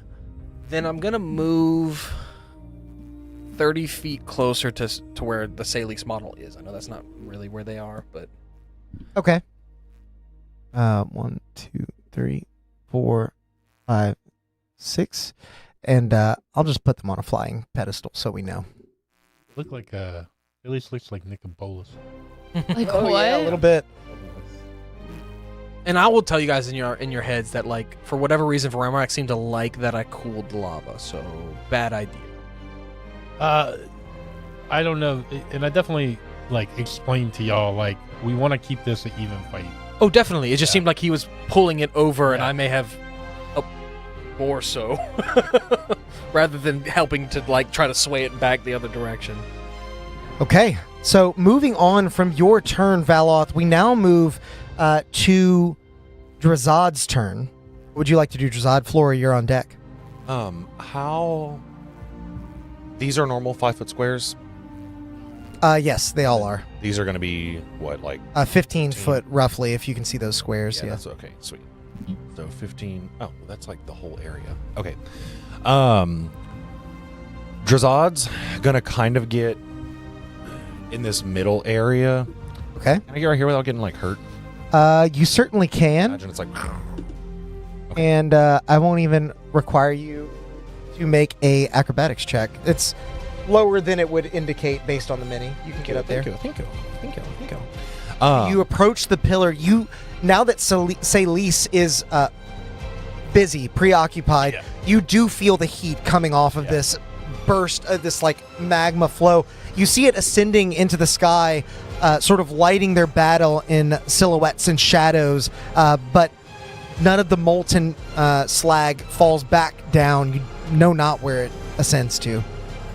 You'll see Drazad kind of wide-eyed, just fascinated by his creators and his creator and what he created and was able to do. You see kind of a tear fall down his face, and then you'll hear in your heads, you'll hear, Drazad can do better. And I will pray once again to Pyraxis, and you'll see a bright glow come out. I will use my divine intervention, and I will cast Hollow. Okay. It's a 60-foot radius, so it should cover pretty much the majority of everything. I will choose aberrations, celestials, elementals, fiends, and undead. Okay. I'm leaving out fae. Thank you. Creatures of those types cannot willingly enter the area. Is that elementals? Yes. Okay. And any creature that is possessed by or that has the charmed or frightened condition from those creatures is not possessed, charmed, or frightened by them while in the area. Got it. I will bind an extra effect to that area as well. And how big is the area once more? 60-foot radius. 60-foot radius. So basically, what happens if they're already in there? So I tried looking that up. The spell doesn't say anything, and most people online are kind of like a DM rule. Mm-hmm. Some people say that their DM like made all the creatures of those types roll like con saves or be like grappled, basically. Okay. Because they were like, that seems too powerful to like push them completely outside of the Sure. ring, which is very Or fair. potentially work like a frighten, like they Yeah, can't and get some closer people to were the like, wall. some people were like, they're just there already. It doesn't count. Like it doesn't. That's part of the spell. Doesn't affect them. Here's what I'm going to do. As you cast this hallow spell, drawing the divinity from your divine source, feeling more connected to them, and more specifically their power than ever before, knowing that it is up to you to wield it as your own, you begin to create this hallowed sphere where you cannot be interfered with. But as you try to extend outwards, you feel pressures sort of pushing it back in. Specifically, because you're so in tune with all this, you're feeling pressures from both Celise and Varalmarak, confining it to just this area. So basically, all the creature types that you mentioned will not be able to get in there, but they will still exist outside Okay. So are we just limiting the effect to a smaller area. for the entire spell, or just the portion of creatures can't enter that area? What were you doing with the rest of the spell? So the rest of the spell, the only other extra thing is you bind an extra effect to the area. Mhm. I was going to bind vulnerability, which creatures of any types you choose have vulnerability to one damage type of your choice while in the area. You can certainly do that It will over be the whole area. vulnerable to radiant damage. Okay. So both creatures are now, I guess all creatures affected by this would be vulnerable to Yeah, I don't know radiant who that damage. That does not include dragons, correct? No. Yeah, I did not think so. No. That could have caused some problems. Well, and they're too far up though. But That's true. Yeah. Or dragons actually typed as. Dragon. Yeah. That is Their own. a total subsection off on its own. They're categorized as dungeons. and Yeah. And so, sorry to kind of restrict you to fine. this space, No. but I'm gonna say, like, it's not just that it's like forcing that upon you, but you feel like that is what's necessary. Yeah. Not to stop this from happening, Okay. but to guide it. And just to clarify, the vulnerability is just on that circle area in the middle. the stony bit in the The middle. vulnerability is everywhere. Got it. It's The just the can't enter. Hallow area is just the yeah. That is a bonus for me because I was expecting to just pass that part up. So, Drazad, as you begin to stare into this magma, wondering exactly what the pillar is, what you're supposed to do with it, why this point is so important within the forge, we move to Flora. What are you doing, Flora? I have no idea. I don't know where to even begin. I'm gonna think of another damage type that we all did. So we have those two little things over there, right? Yes. Imps or whatever. Yeah, the smoke elementals. Is it just those two? It is just those two so far. But does it look like the dragons are coming at us or at each other? They're fighting each other. They're fighting each other. Okay, so we're just fighting these. And it seems to be that the ice and lava on the bottom dictates the tug of war that they're having, essentially. Or vice versa. Currently, the lava's winning by a little bit. Russell says, yes, this dragon is dragon flavor. My favorite. Purify food and drink. I want to try to light one of those little smoke elementals. On fire? Blight, I think is what. Blight is what I think you said. Light. Okay. Light. Which one? The one that's already taken some damage, or the one that is still okay? One that's still okay. So Okay. I need a con save. Con save from that one. That's the one directly across from you here. As you turn, looking across the lava, seeing the only real threats that you face so far, and you cast Blight in their direction. That is a 19 total. Okay, so he passes, but he takes half. Okay. As Keep passing things.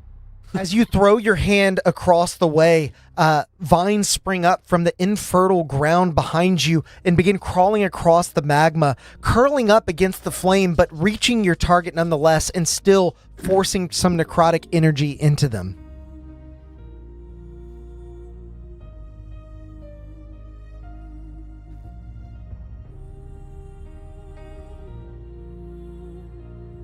That's okay. Just listening to the peaceful music. Honestly. 33, so halved to something. Okay. That's 16. That'll be the one that was undamaged. Undamaged. It would have taken half from the. Mm-hmm. Okay. Oh, it did take half from that. Yeah, yeah. Okay, I didn't know that. I said that. I said it would have been. I half missed from it. One. Yeah, My sorry. bad. So it would have been 8 bludgeoning Wait, why does it take half? from the thing I from did. your earlier. thing. I'm sorry, It wasn't 9 undamaged, bludgeoning. But yeah. yeah. Yeah, I got it. So, Flora, as you throw this attack towards the smoke elemental, I'm going to have you make an insight check.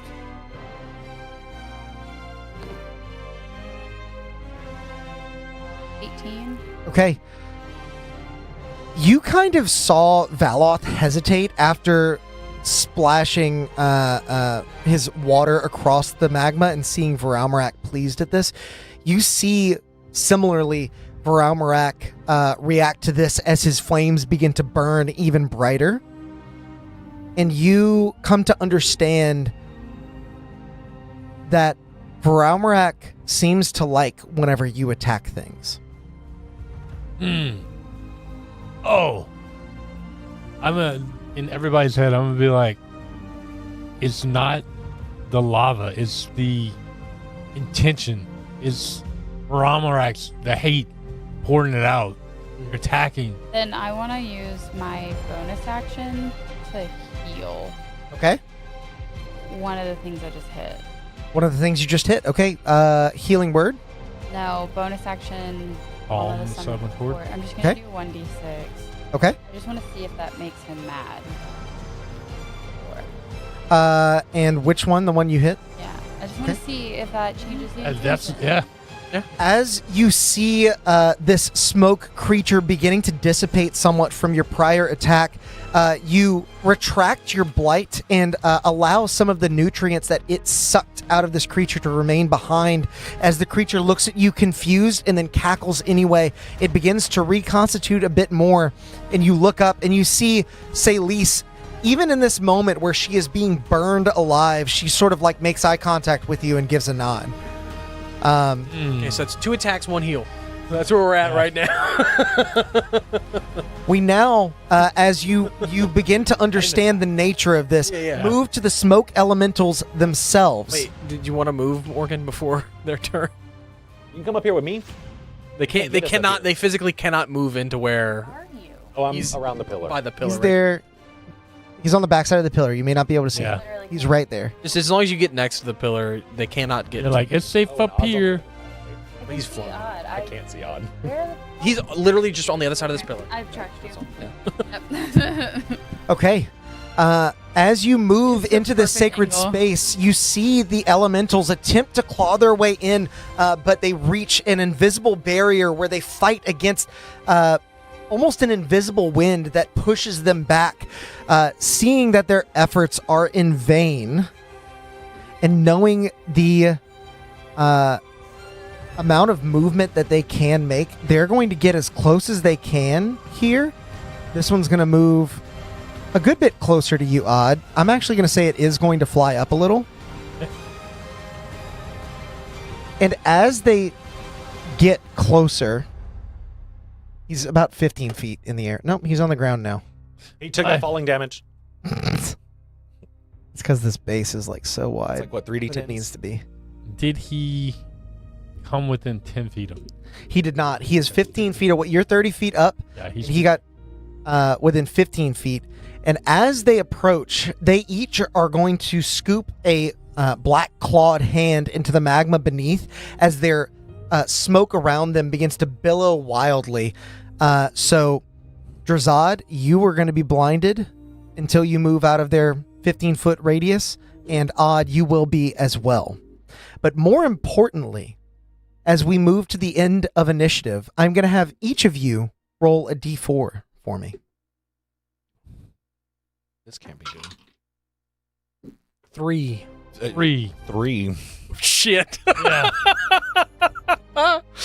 We all got 3s except for Morgan. See, does somebody want to roll for Morgan since she's gone? 3. Okay, y'all all got 3s? Yeah. Okay. Wild, huh? What are the odds? Yeah. But that one. Actually pretty good. not that good, but better than most die. As you cast your gaze above and see this fight between Salis and Varalmarak continuing to spiral, you notice that the tides shift a bit. Salis gains a little ground on Varalmarak, reconstitutes her form a bit. You see Varalmarak's heat beginning to press back into his skin. No. But in a roar of defiance, Varalmarak will attack again. Does not get his eruption charge back. However, he goes to attack Salis with a bite, and as she moves out of the way, that is going to potentially connect with you, Odd. You are blinded. He is making, technically can't see you, so just straight roll. Chloe, shut up. That is a 23 to hit you. Shield. Okay, as you, at the last moment, do you have to be able to see this attack? The shield? Mm-hmm. I think it's I just don't think in so. response to being hit with an attack. Yeah. Okay. Yeah. Hold on. I'll let you know.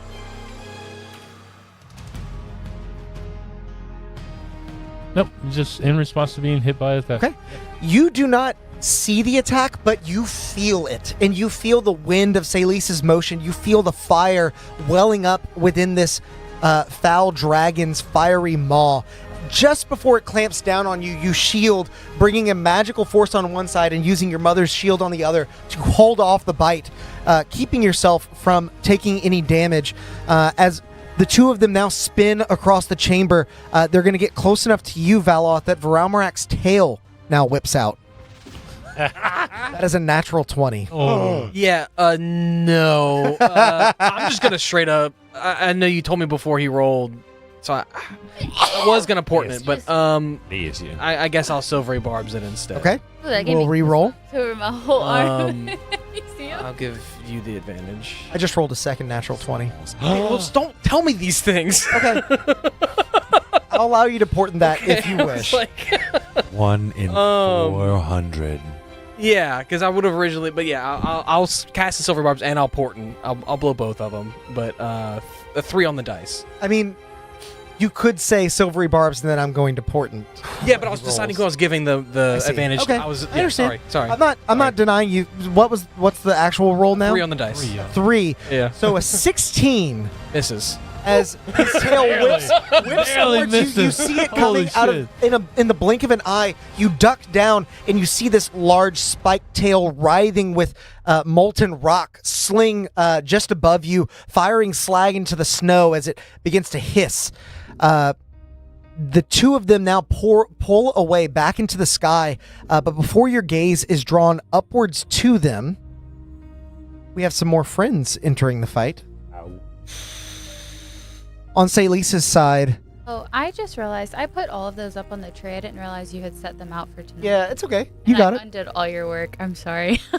You see I just noticed. two sort of glowing ice creatures. Oh, I thought they were the crystal trees. You see two sort of glowing ice creatures that fluctuate and resonate in an odd way. Oh, wait. Valoth, you're close enough to one that I'll allow you to make an Arcana check here. Okay. Plus 25. Okay. This resonance, you can't tell exactly what it does, but you can see it affects an area within about 10 feet of them, and it's doing something to the arcana that sort of swirls in the atmosphere at all times. It's almost causing it's pushing it out and like dissipating it from that area. Dispel magic field. Something Gotcha. like that. On the opposite side, Luna. you see Born of the Flame ripple out a fire elemental, one not unlike what you fought prior, wielding armor made of the obsidian slag itself, probably bits of what you cast into the lava. Hell nah. Valoth. Gross. As their fight continues, we will move back to Odd's turn. However, before you go, we're going to go on a quick 10-minute break. When we come back, we are going to see through one of the most interesting combats that I have ever crafted. So don't go nowhere. We'll be right back. Bye. Alex has also been thinking, how am I going to run this? Oh, terribly sorry. I didn't know anyone would be here while the stream was running. Give me a moment to tidy up. It's much better. Well, while you're here, we might as well take a moment to thank all of our members for supporting the channel and bringing this stream to life. Huge thanks to Tides of Mo, Tabletop Beard, Grim Reaper, Atmos Seeker, Justinian of Darkport, Angel Jobert, Angel of Darkport, Brett Venable, Dutin 103, Demek Longfang, Lil Tired, Memebot 69000, XIVM, Jason Miller, Corey of Darkport, Devin Beard, Wilfreda Figueroa, Ruby Rod, Sam Huffpower, Daniel Struve, Agile Monk, Moon Goose McQueen, Jude Eshett, Russell Mooney, Ira Wing, Bacon and Vodka, Licia Harding, Saft 911, Drazade, T-Dog, Josh Martinez, Dog, Tiago Livas, Charlie Gardner, Brendan Sparrow, Ezehius, Hadia, Dom, Defiant Chaos, Mixnaga, Kitchen Knives, Commander Shepard, Labradoodle, Boomstick, Pro, Almighty Zeus, Mark Nygaard, Renarius Ashkevran, Jasco, Kevin Hyatt, Big Dog, Michael Casti, SK, Brett Holt, Lions, Edward Heller, Chuck Havoc, Freyjart, Luke Brown, Yak's Fishing Adventures, Kendra Thomas, Chris Perkins, Chaotic Neutral, Raph Nazil, Stump 66, Valbu, Lord Muffin Cake, Big Head Bro, Sweet Zombie Jesus, Mark Kiss, Cameron Conway Johansson, Billy the Brave, Jesse's Brick Galaxy, Alphabet Apostate, Chef O'Death, D.H., Nick Brammer, Caleb A., Fallen Knight, John Washburn, Hotwater Healing, Colt Nomad, Pavel Castillo, Antisocial Yog, Krista Enforce, Super Thorco, Tracy Pugil, Logan Keller, Mailman Gaming, Karen Crawford, Omicat, Malice, Bob Zippity, Gaming with Geekwares, Matt Brown, Rose, J. O'Hearn, Old Grey Man, Misfit, Monster's Mother, HD Siles, Jason96, Kathy Evans, Blame Dexter, Lil Cute Mabel, Fables D20, Mike G, Alexandre Henriquez, The Azure Sky, Mr. Nobu, Chris Nelson, Dragonfire, A. Silva, Lilaris, Jace, Halvarian Knight, Horror, Henry Akanosho, Storytime with Knuckles, Dive Elsian, Mark Forghughes, Ben McComas, That Kid Icarus, Jera Harvison, B.D., Alicia F., Chris Goodwin, Curtis Ellis, Joshua Hammond, Chaos Hole, and Transcendental Lobo. You know, members get tons of unique benefits as well, like these weekly shoutouts and emojis that they can use in the stream chat, and a heaping helping of chaos points that can be used to, well, perhaps it's better to show you. Welcome to Constructed Chaos, a D&D live play channel where you get to control the game. Join us on Wednesdays at 7 p.m. Central Time for our in-person live stream that allows you to influence our adventures in major ways. from alternate plot points to rerolls to absolute chaos. And tune in on Mondays at 7 for our brand new Chat Plays D&D format where you get to roll the dice and pilot the characters themselves straight from the live stream chat. And between it all, there's tons of homebrew content and guides that we release every single month. So be sure to subscribe to the channel. And until next time, go out there and make some chaos. Greetings, viewers. Bramble Backfoot hopping by to let you know about our monthly homebrew packets issued to all those brave enough to join the ranks of our prestigious order. With a plethora of items, monsters, mechanics, and more, it's easier than ever to bring chaos home to your table. So become a member and let's fight the forces of evil together.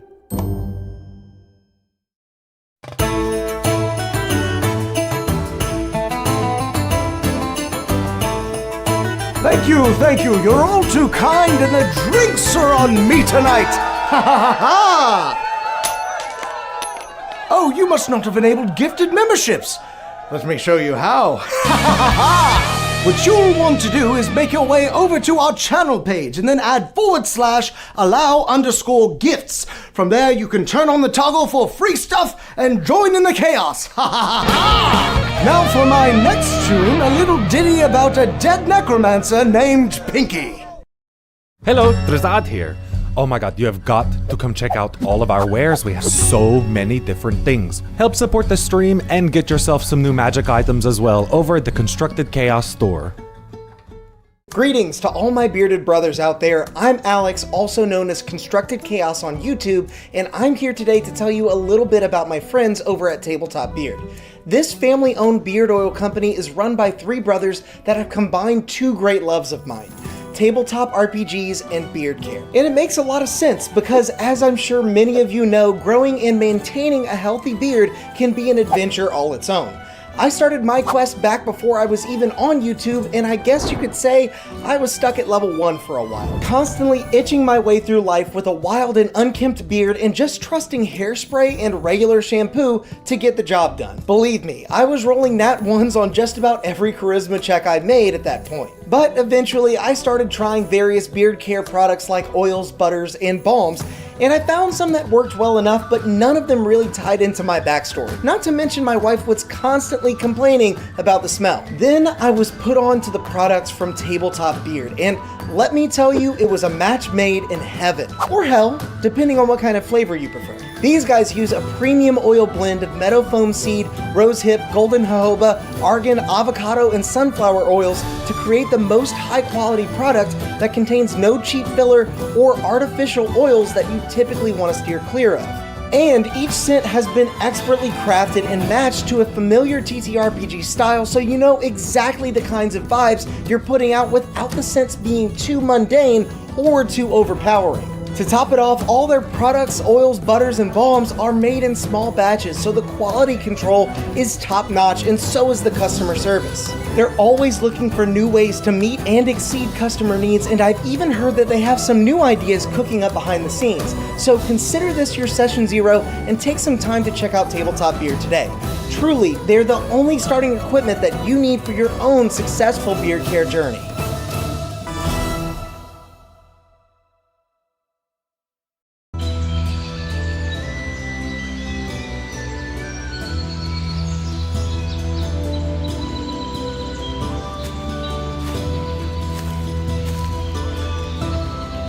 Bear Dritz here, letting you in on a little-known ranger secret that'll keep you satiated in the wild, even when you have no rations left. Ew, not that. I'm talking about subscribing to the channel and hitting that bell icon. It's easy to miss the signs of a stream going live if you're not prepared. So make sure to do that and... What was that?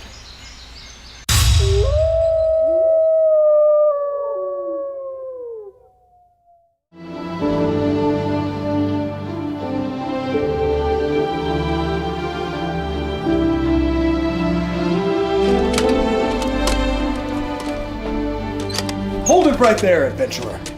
We're looking for some deviants that refuse to like this video while they're still watching. You wouldn't happen to know anything about this heinous crime, would you? Well then, as you were, but stay out of trouble.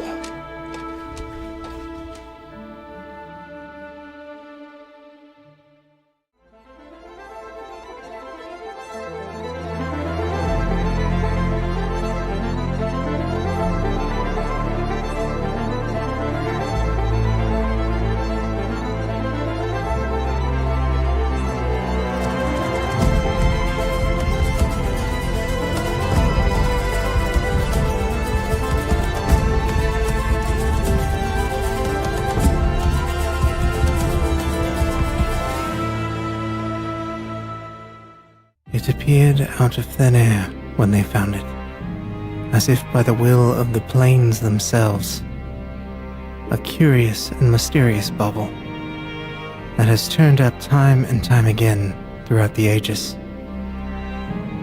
Some have studied it all their lives, hoping to unravel its uniquely fascinating magical properties. Many more have used its power for their own, though all falling victim to fate in the end. Now, it calls to you. By chance, by destiny, by desire, it matters not. It calls to you, and it calls to be cast from your palm, so that it might deliver unto you the unknown wonders held within.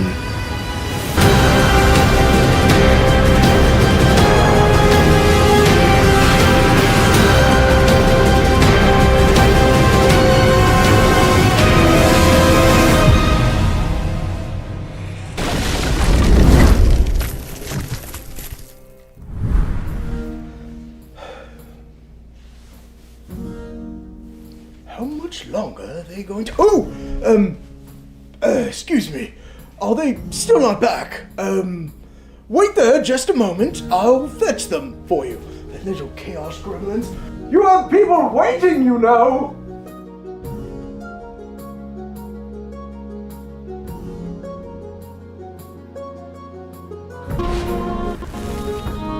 Welcome back, everyone.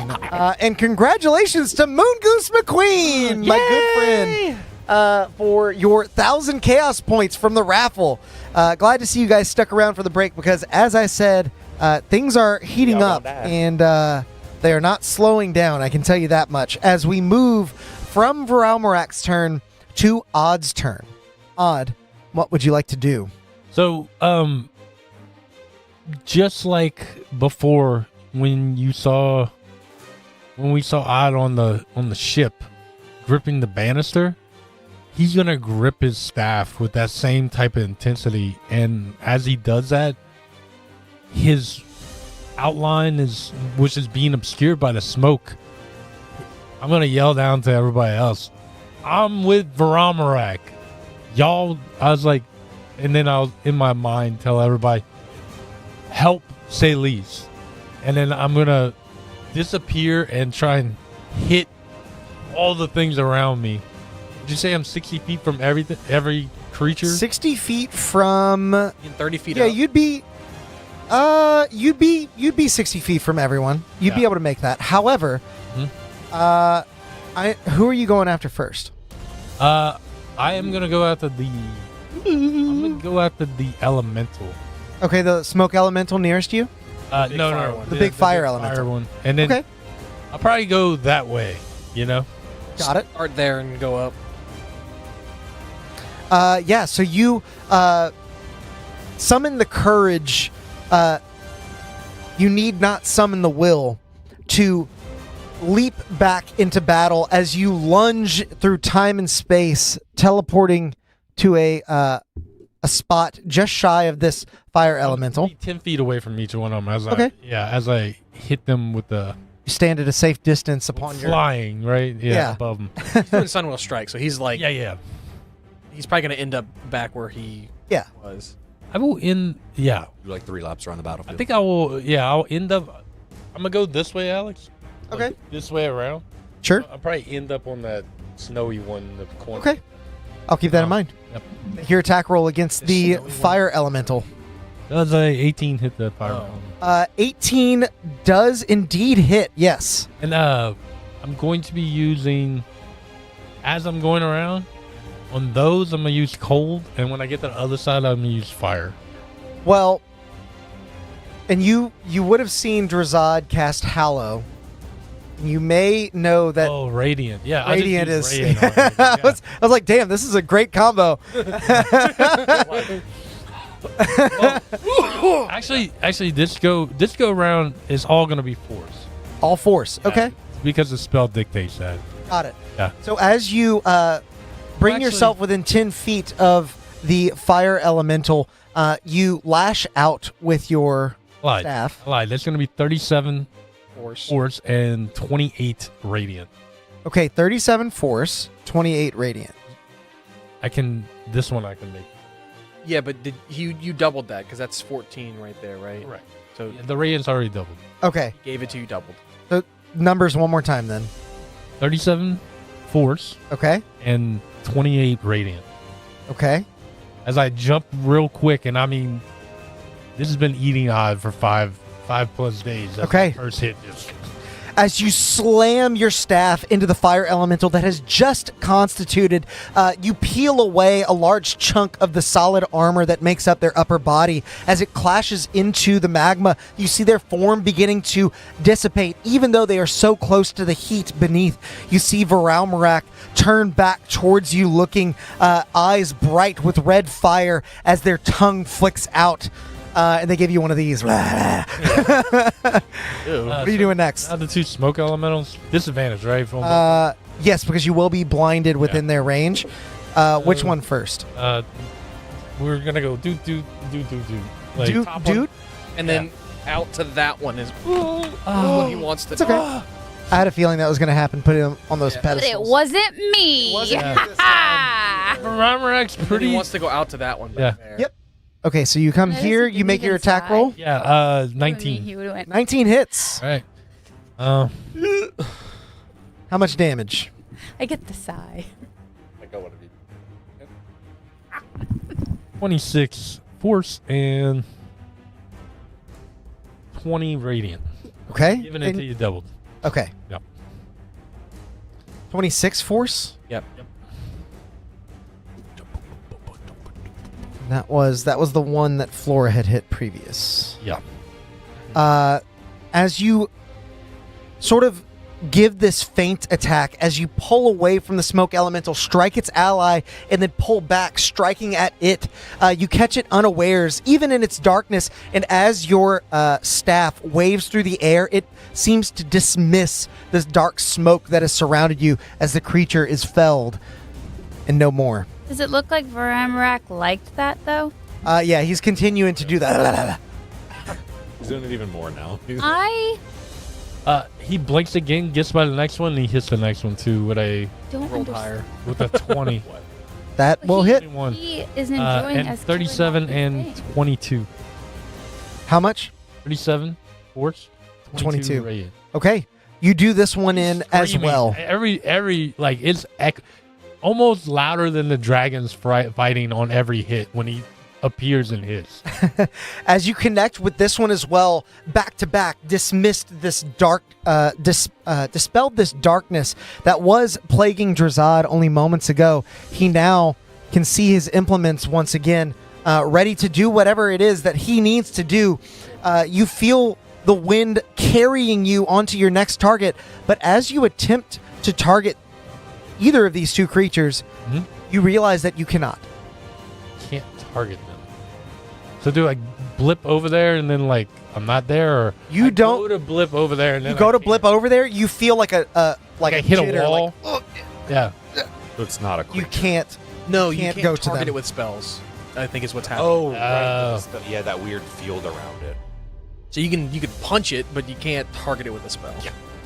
Okay. So just I'm An arm strike. I'm that hell out of mentally tell everybody that, and I guess where do I end up then? At the last one? Then? You end up where you just were. That's why I was asking your order. I was Gotcha, yeah. okay.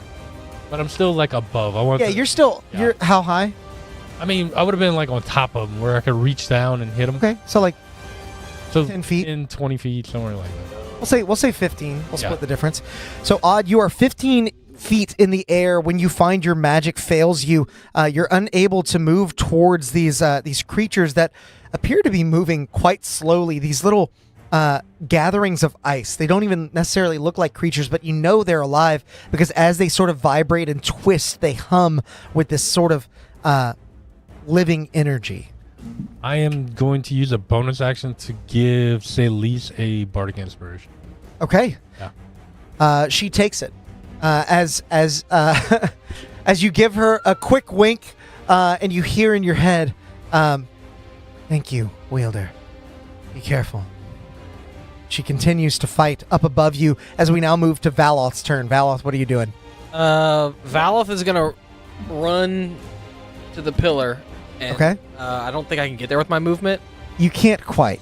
So then, as he's running, he'll starlight step into the The center. next to them and like stand back to back with the pillar with the rest of his friends, and Okay. he'll say, "I think Drazad is doing enough for everyone on the fighting side." As I look up, and I want to gauge, like, You mean Odd? Yeah. yeah. Sorry, when I say Valoth, You said Drazad. Drazad. I get them confused all the time. It's so close. Somebody's name. Somebody's Somebody. fighting, and it's not me. I want to gauge exactly who's winning. Okay. By like, is it by a lot or a little? Make an insight check. Okay. I don't know if Valoth could make it in the little circle. I might consider him like an aberration. 14. With your 14, you feel obviously like Varalmarak is winning, but not by as much as he was previous. You're just not sure how close they are to even. Okay. I am then going to cast. So when I ran past these things, are they like trying to come after us? You have not Were really they- seen them move yet. Were they like tracking me as I ran past them, or no? You've not seen them Okay. move yet. You've seen specifically them conjure, and it's hard to tell like what direction they're moving in. I'd say with your Arcana check previously, you imagine these are like akin to spirits. They're not necessarily spirits, but there's really just no way to know if they're aggressive to you or not. I'm assuming coming from at least they're not. I just don't know if they're gonna. Like, I don't understand exactly how they're gonna do anything. So I am going to cast Tidal Wave, in an effort to make an ice wall, but to keep them from understanding that you couldn't target them and they're like dispelling magic-y type of effects. I'm gonna try to basically use a Tidal Wave to make an ice wall. Running how far and where? 30 feet by 10 feet. That way. Try to stop this one from getting to us. Okay. That it has to go I like have around. something for this. This might be the one time I'm gonna use this spell. Hey, man. Because if they get rid of this Harrow, oops. I don't fully understand what's going on, so while he's setting this up, can someone help me? Oh yeah, okay, got it. Okay, so Varamarak is ambition. He's like the embodiment of ambition. He's the god of ambition, Raised right? to, like, Celise is resignation, or like resignation. I struggle with that one a little bit.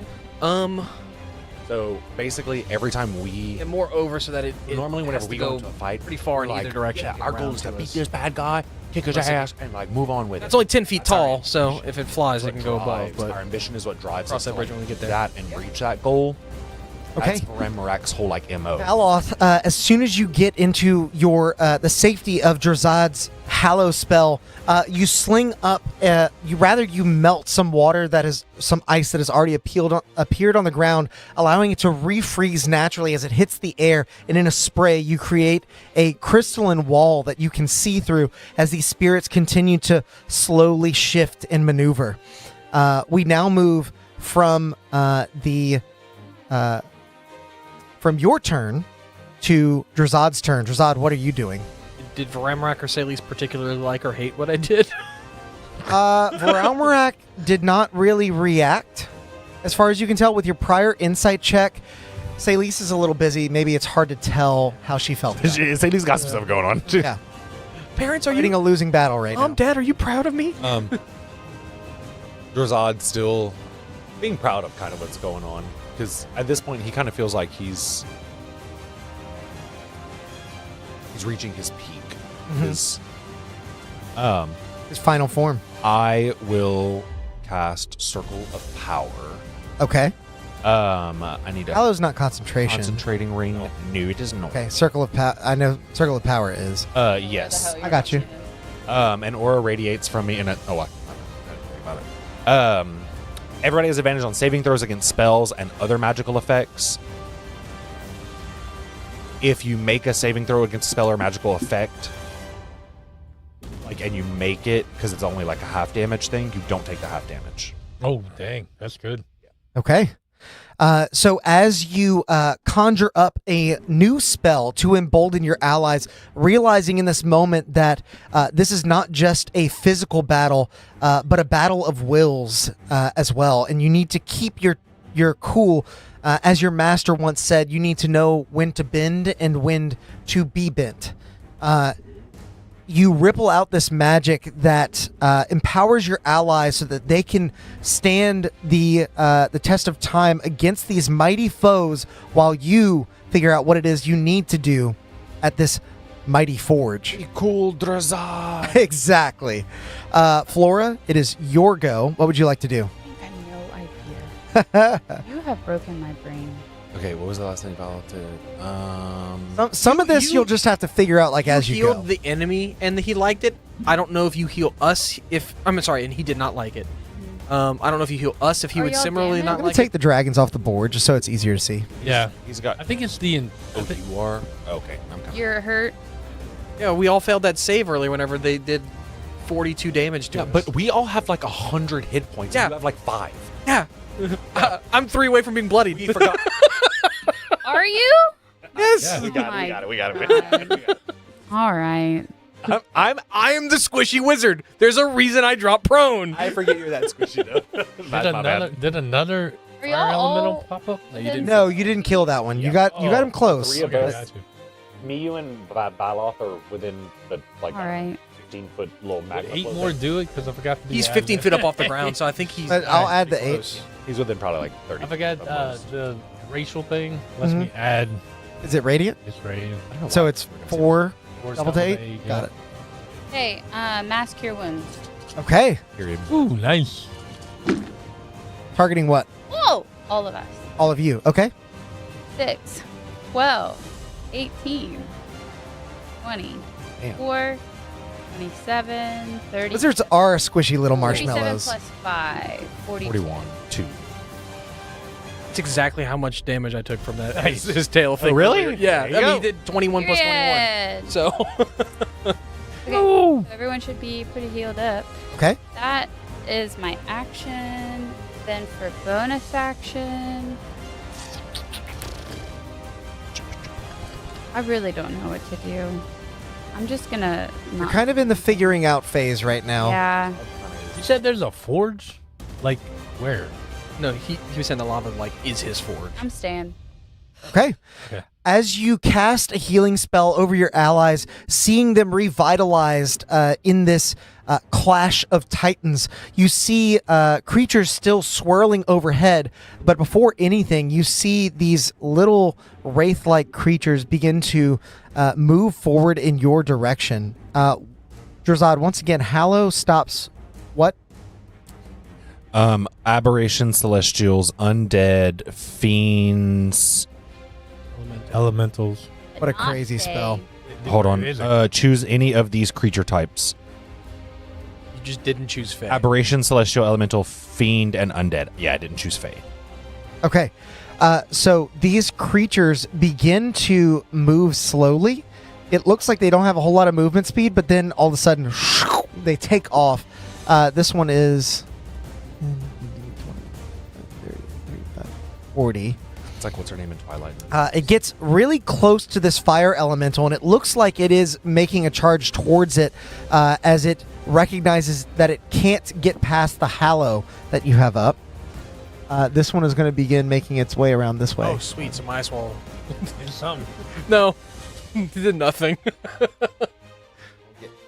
It took up their time and speed. Yeah. As they continue to move, sort of writhing and twisting among themselves, we come to the end of initiative, and I am going to have all of you roll a d4 for me again. So you're about to tell us to like leave the room or something. We all rolled 3s last time, even you. 2. Come on, 2. 4. Damn. 1.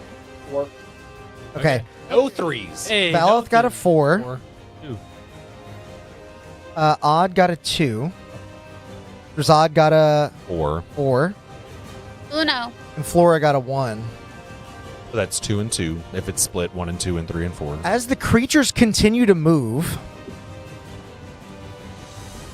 you hear Varalmarak laughing. Even now you flinch in fury. That is why you will lose. Hush now, Varalmarak. The world has had enough of you. As Celise now takes the lead in the fight, you see Varalmarak's raging fiery heart cooled to almost a smolder. And Drazad, you watch as the pillar in front of you turns blue. Ooh. Oh, now we know. This is how we know. Oh, it's like laser tag.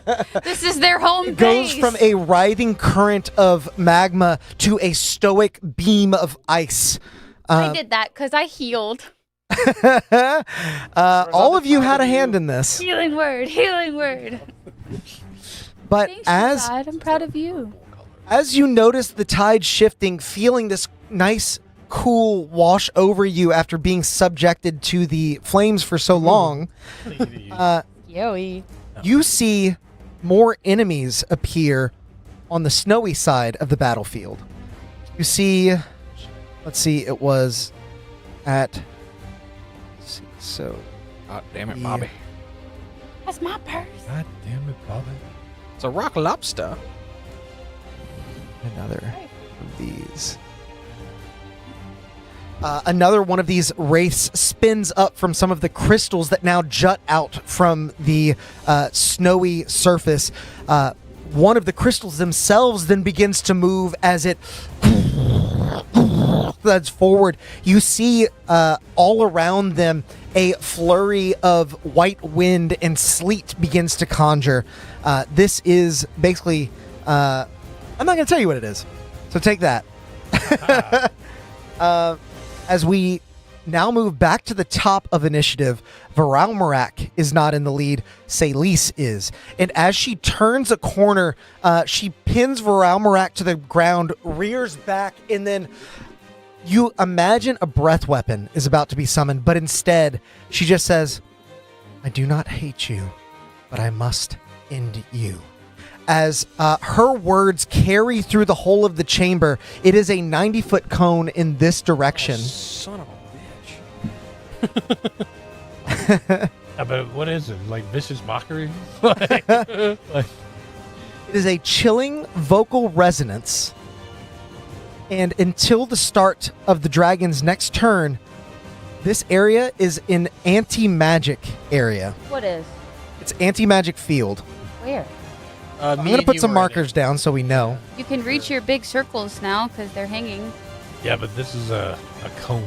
90-foot cone. It started here, so I'll have this out so we know where it starts. Wow, yeah, that's Oh, so that's all of us, yeah. Everybody. And it goes another 60 feet from there, so we may just have to know that. Yeah, I mean, that's going to cover everything. 30. Yeah. So you can kind of follow this line, but it'll cover the whole battlefield Yeah. to about here. Who did that? That was Celise, actually. Oh, she just centered it here. Yep. She was trying to hit Varalmarak with it, and she did, but you're kind of in the backed cone. by that. So as this anti-magic zone springs up, your spells in do wild not shape. dissipate, but they do stop functioning. So they are still present. Is he still concentrating? Just suppressed Yes. concentration. until her next turn. Yes. Let me double check that. I'm pretty sure on that. That was one of the things I forgot to double check. I have That not is- started whipping out anti-magic If it's fields in a similar while. to like the Beholder's anti-magic gaze, then yeah, that's how that works. It's still there. Magical It just properties of looks magic off. items don't work inside the aura or anything inside of it, or on anything inside of it. And areas of effect created by other magic can't extend into the aura. No one can teleport into or out of it. Ongoing spells, except those cast by an artifact or deity, are suppressed while in the area. So, yeah, they'll kind of pick back up if you were to leave. I'll flavor it as like, Drazad, if you were to stay in there, your power word, what was it? Or the Hello? beacon of power. Beacon of power. beacon of power. Thank you. Yes. Yeah. Your beacon of power would not be able to make it out because you are still in the anti-magic zone. It's got you yourself have to get out. Yeah. If you get out, then it just will stop at it. Yeah. Yeah, Because it's an emanation. exactly. Yeah. Or a cone rather. Or the I see. Yeah. Also, It starts from you. keep note, any of your magic items that are giving you buffs right now while you're in it are not. Yeah, that is something we will have to keep track of there. I got you. Your strength is back down to whatever it should be. It's just my gauntlets. all that. Power. Yeah. Okay. But that isn't. I'm going to We now move from say Lisa's turn to Odd. Odd, what are you doing? And it's magic or spell. Like, what was the specific wording? Magical properties of magic items don't work inside of the aura, and areas of effect created by spells or other magic. It's an anti-magic field if you want to look it up, so you can. Yeah, You you can see the spell. It's an Can I 8th level spell cast? normally. You cast in this field? No, No. Okay. spells straight up do not work in this field. Okay. Then Well, if I wasn't confused before. Yeah. This is going to be a You complicated. know how more. silence works? Mm-hmm. How like no sound can pass through it, and it where it is. This No, is like magic No, I'm silence. saying I just don't know what the fuck I'm gonna do Oh, now. Yeah. Oh, Because I can't use any of my features and traits, right? You can run out of it. you have to get out of Get the out. zone, Right, and but I you're relatively couldn't- close to the I can't edge. like teleport out of it. No. You cannot. And we're not actually this high up. Yeah, this is just how high the model was, Okay. but you can walk out of that. Okay. So, would like my breath weapon that would work? Because that's like a racial feature, right? Breath weapon would work, yes, because dragon breath weapons, I looked up, I would allow to work. So any of my species traits will work, right? I yes. could You could teleport. base step. No. Oh. It's- Yeah. Yeah. It's a species trait. I would allow that. Cool. The bonus action, you can teleport up to 30 feet. It says specifically that teleports don't work. I'm gonna Okay. say that like the breath weapon is more of a innate power. No, It's no, I not like understand a that. yeah. I didn't know it specifically said teleports. Yeah, that feels more like a magical thing, whereas maybe Drazad has something in his stomach that allows Yeah. him to. Yeah, like know. I don't think like I wouldn't be able to use. You got all that acid buildup. I'm gonna fly down. and try to Honestly. physically hit one of the Acid reflux. wispy things. Okay. As you fly down towards this, the world goes muffled. You get in close, and you see it sort of jingling and chiming in front of you. You feel, as a matter of fact, you're still in the anti-magic field, so you don't feel a difference in terms of how much magic is present, but you feel as though this creature is emanating a similar effect in a small radius. Other one in the field. The other one is not. These two are not. Yeah, these. Can I Well, make all it- of these are can I not. Make it to the. There's other one? another one. This one here, Yeah. There's a third. you absolutely can. Okay, so now I'm outside the zone. You are, but now you're in its zone. This one Is is there in some feel else? the same okay, way. that's fine. That's fine. Mm-hmm. Genuinely thought it was one of the. I'm going to just Thought it was one of these. like no magic, no nothing. Just this is raw beating something with a stick. Like, I have advantage, right? Yeah, I gave you advantage with your. Yep. We're just gonna say. It's a 19 on the dice. 19 definitely hits. And my stuff is back, so that's a plus.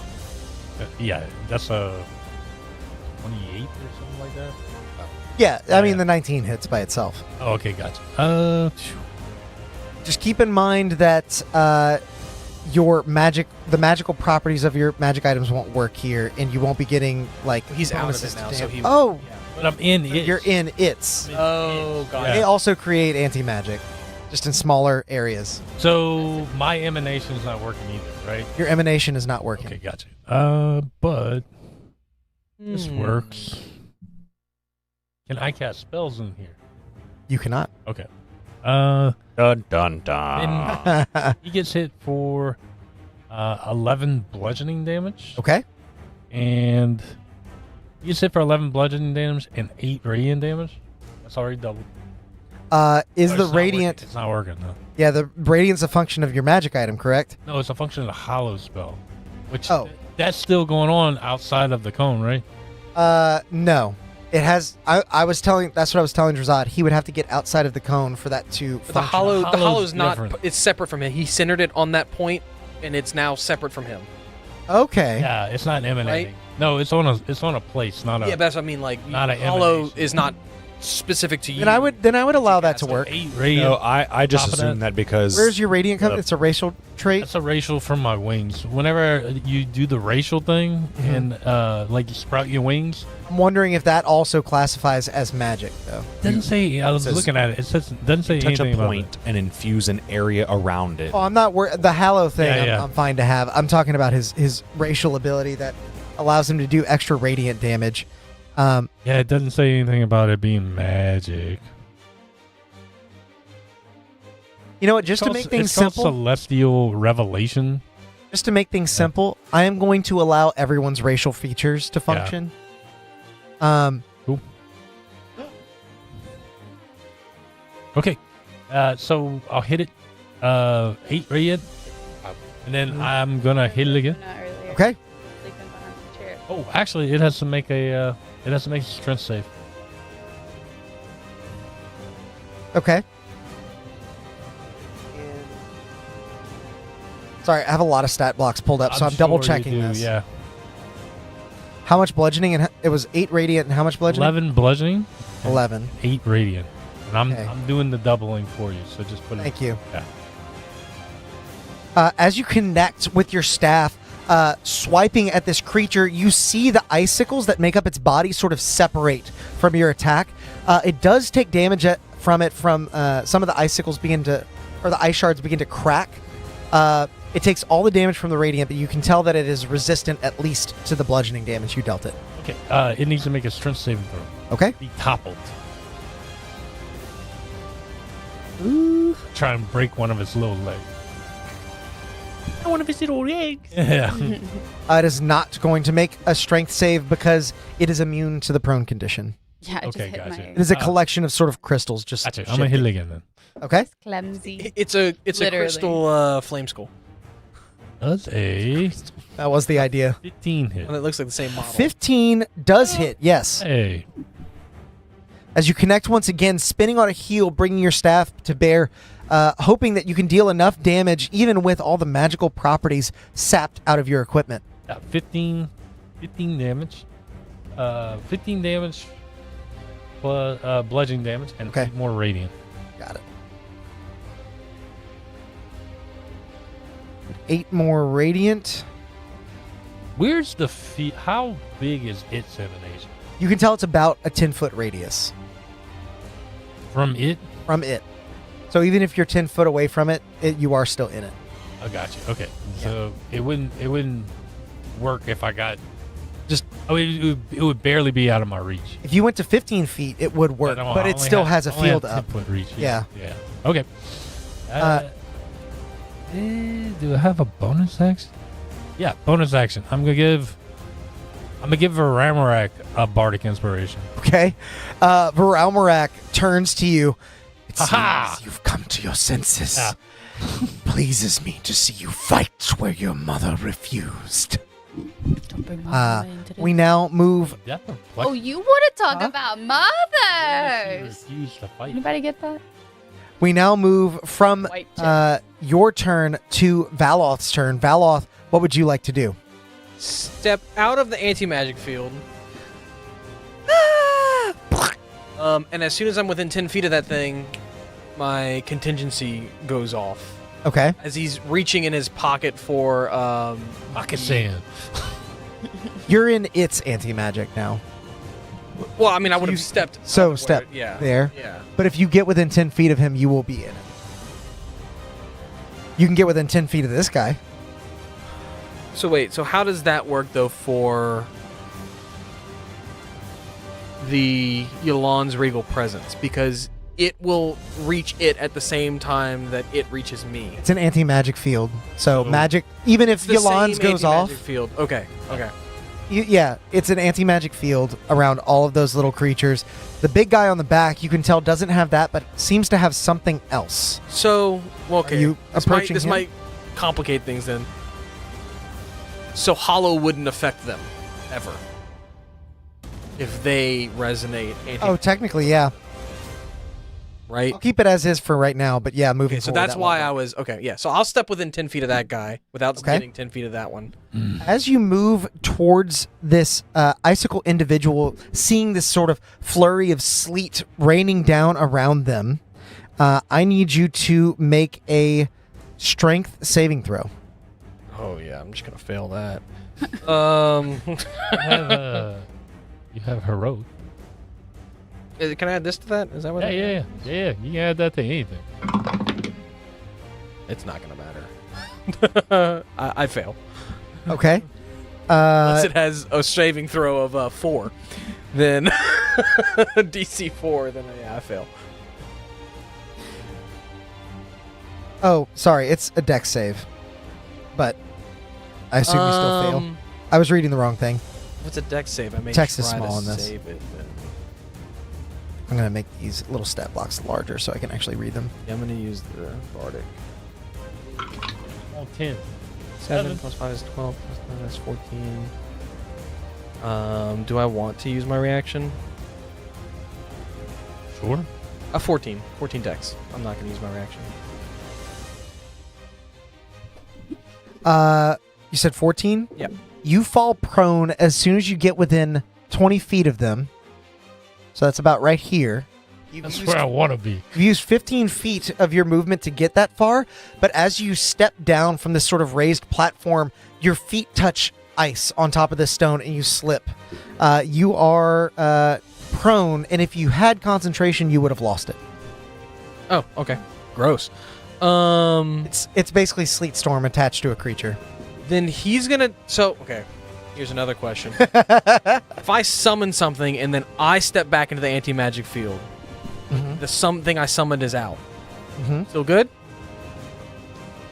Yeah, I'm not going to make you roll for that. Yeah, that would still work. Okay.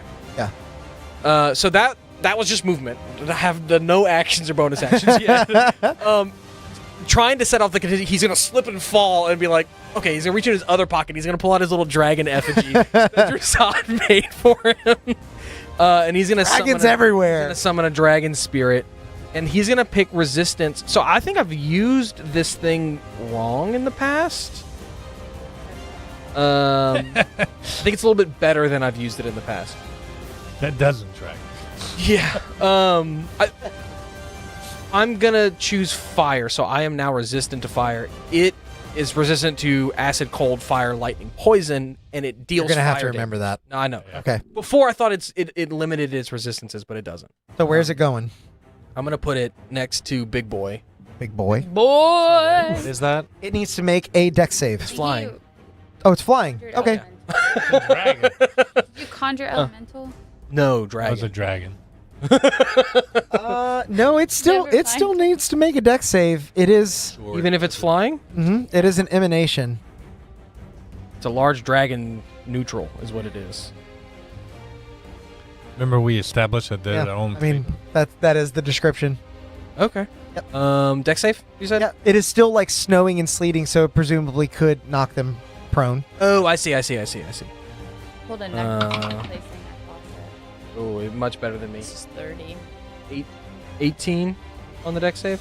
It makes it. As it conjures out of nowhere, the snow and sleet beginning to pelt it. As you said, it was a fire dragon. It actually, as the sleet connects with its scales, it begins to hiss away into moisture and drip down back to the ground beneath. And then it'll take its turn after mine, and I'm going to look back up to the platform and starlight step into it. If you set a racial... I mean, if not... It just specifically says Okay, no teleport. Okay. Then I will...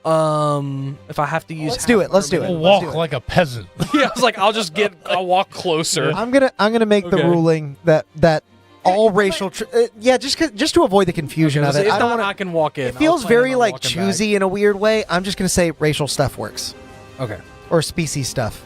works. Gotcha. Are you doing anything else as you feel a bit more exposed where you were than where you're going now? You teleport back. Yeah, I'm a little upset that my thing didn't work, but then the dragon is going to make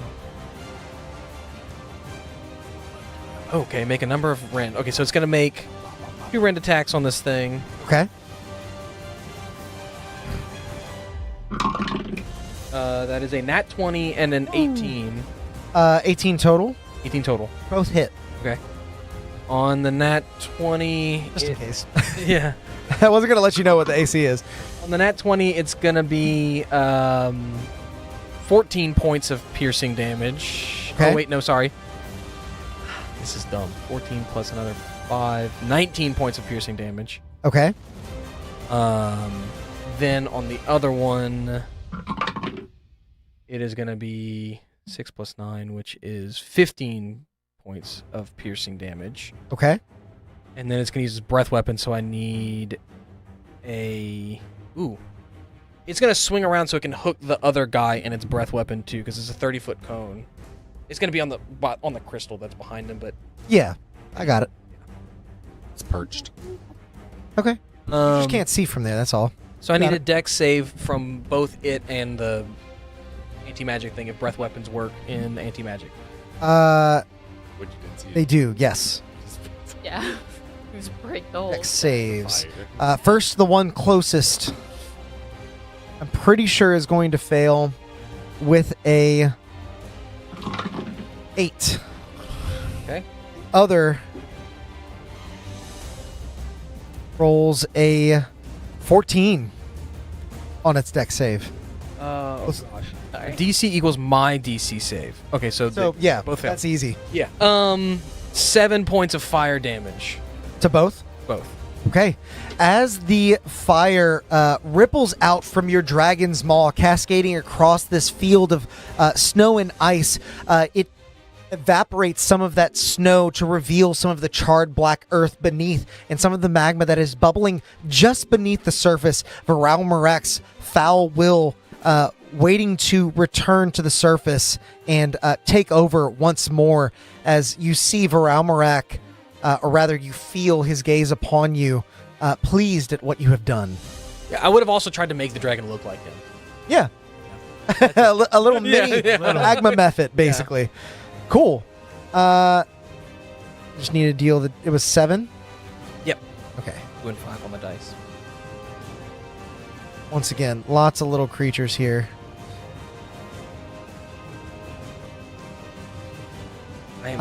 Okay, we now move from Valoth's turn to the fire elemental, which is going to close on this creature and make attacks on it. As a matter of fact, it's gonna move through and do some damage with its movement. So that'll be 5 fire damage, 5 fire damage, 5 fire damage to you as well, Odd. Okay.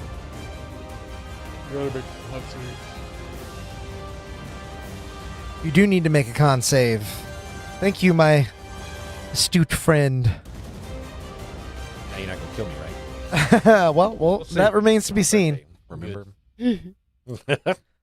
The fire elemental is now going to, as it reaches the back of you, after tearing through your space, swallowing you in flame for a moment, Odd, you see it rearing back with its claws, attempting to burn you now. That is an 18 to hit. That misses. And that is a 17 to hit, which also will miss. Both attacks as it swings with its claws, hoping to find purchase because you were blinded for but a moment. But your instincts kick back in as you dive left and then right out of the way of these two attacks. It does end its turn there. So you are going to take another 5 fire damage. And you are now considered burning, so you'll take a d4 at the start of each of your turns. Okay. Good. The creature next to you is also going to take another 5 and begins burning.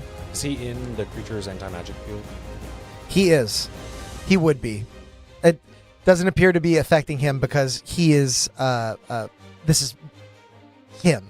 Yeah, it's not magic. Not magic necessarily. It's an elemental. It doesn't disperse. no. Yeah, anti-magic doesn't disperse creatures. Right. Yeah. As the fire elemental settles and begins setting ablaze both Odd and the creature he is fighting, we move to Drazad's turn. Drazad, what do you got?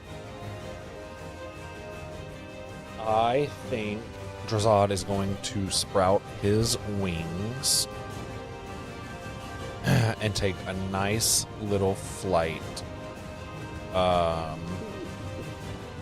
Like around. I want to get like right here if I can. Okay. It's hovering. Once again, the wings thing is a species trait, right? Species or race, one of the two. Yeah. Or that's the same thing. Yeah, species. Yeah. You're going here. How much movement do you have? It's 30. Okay, that's all your movement then. That is 30. Okay. Can I stay Yeah. elevated at the same level? Yeah, you can. Okay. We may just have to remember that. Yeah, you ain't gotta use. Okay. So, feeling the temperature rising in this chamber, while this pillar does remain a sheen of ice, you take a moment to fly away from it and do what exactly?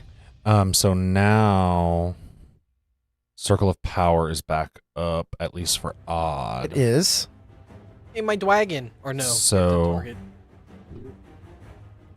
I'm going to put you here because you technically would be... No, it's me and my allies, as long as you're... I know, you're within range of the anti-magic creature. He moved you out of range of the anti-magic. You're good now. While you are still flying, though, I need you to make a dex save. Nat 20.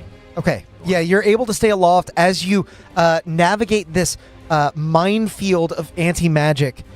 You move into a position that is just on the edge of this sleet storm this creature appears to be conjuring, but you remain aloft, fighting with all your effort to stay vigilant in this moment. Okay. And then...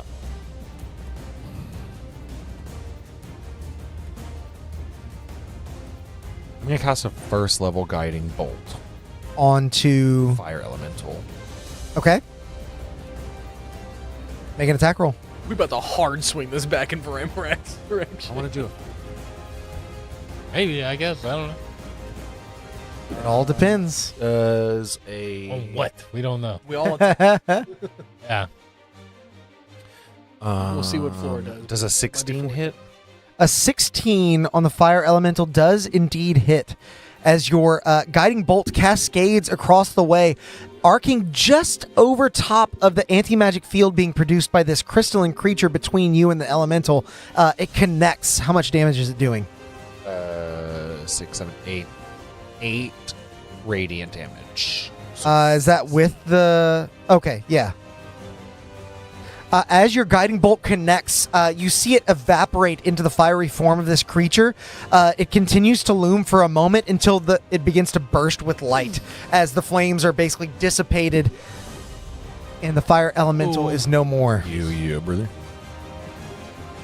Okay, so they're not... Are you doing anything else? No, they are not strong, but they are many, and they are not the win condition of this encounter. No, for sure. Movement, bonus action, reaction. That's everything. Okay. Flora, it is your go. What would you like to do? Where are you at, Flora? He's still by the pillar. Okay. He's blocked by your view, just like you were blocked I'm by gonna move over here. Okay. You vanish in a swirl of leaves, only this time because of the anti-magic. That is within the anti-magic. So you can go here, and that would be out. Yeah, whatever. I just want to get out of it. As you, what would normally appear as a magical teleport is basically you just running really fast and kicking up a bunch of leaves behind you. That's how she does the trick. Oh! That's how she does the magic trick. On her own leaves, and she's like, woo. Whereas when Valoth did it was him throwing glitter in the glitter air. in the air. he picked up his hood. And Now I'm out of anti-magic. Yes. Quite tricky, isn't it? It is. The majority of the enemies outside of anti-magic Also vulnerable to are- radiant. but also are in their own little anti. Yeah, you can't target them with spells either. Only the big rock guy. Okay, then I'm gonna Like on each, cast on each of the Investiture of Ice. color is Okay. in the middle. Do the A new Gotcha. spell. I am immune to cold damage and have resistance to fire damage. I Ooh, can very nice. move across difficult terrain created by ice or snow without spending extra movement. Nice. Ground in a 10-foot radius around me is icy and difficult terrain for creatures other than me. The radius moves with me. And I can use my action to create a 15-foot cone of freezing wind extending from my hand. And You're going to need to help me remember all that. Mhm. Very cool. As Oh, I yeah. imagine you see a frost beginning to sort of ripple across your pale Mhm. blue features. I don't think I can actually do the 15-foot cold of freezing wind right now because it says I have to use my action to do that, and I use my action to cast. And even then, I think Flora would know that because these creatures are producing their own anti-magic, even if you tried to cast it on them, it would go everywhere but them. Oh, I see. Yeah. Okay. Cool. Well, I'm at least immune to That guy cold you right can target now. with it, but Yeah, I was going to target the one that wasn't in the thing. okay. But all area within 10 foot of me is difficult terrain. Got it.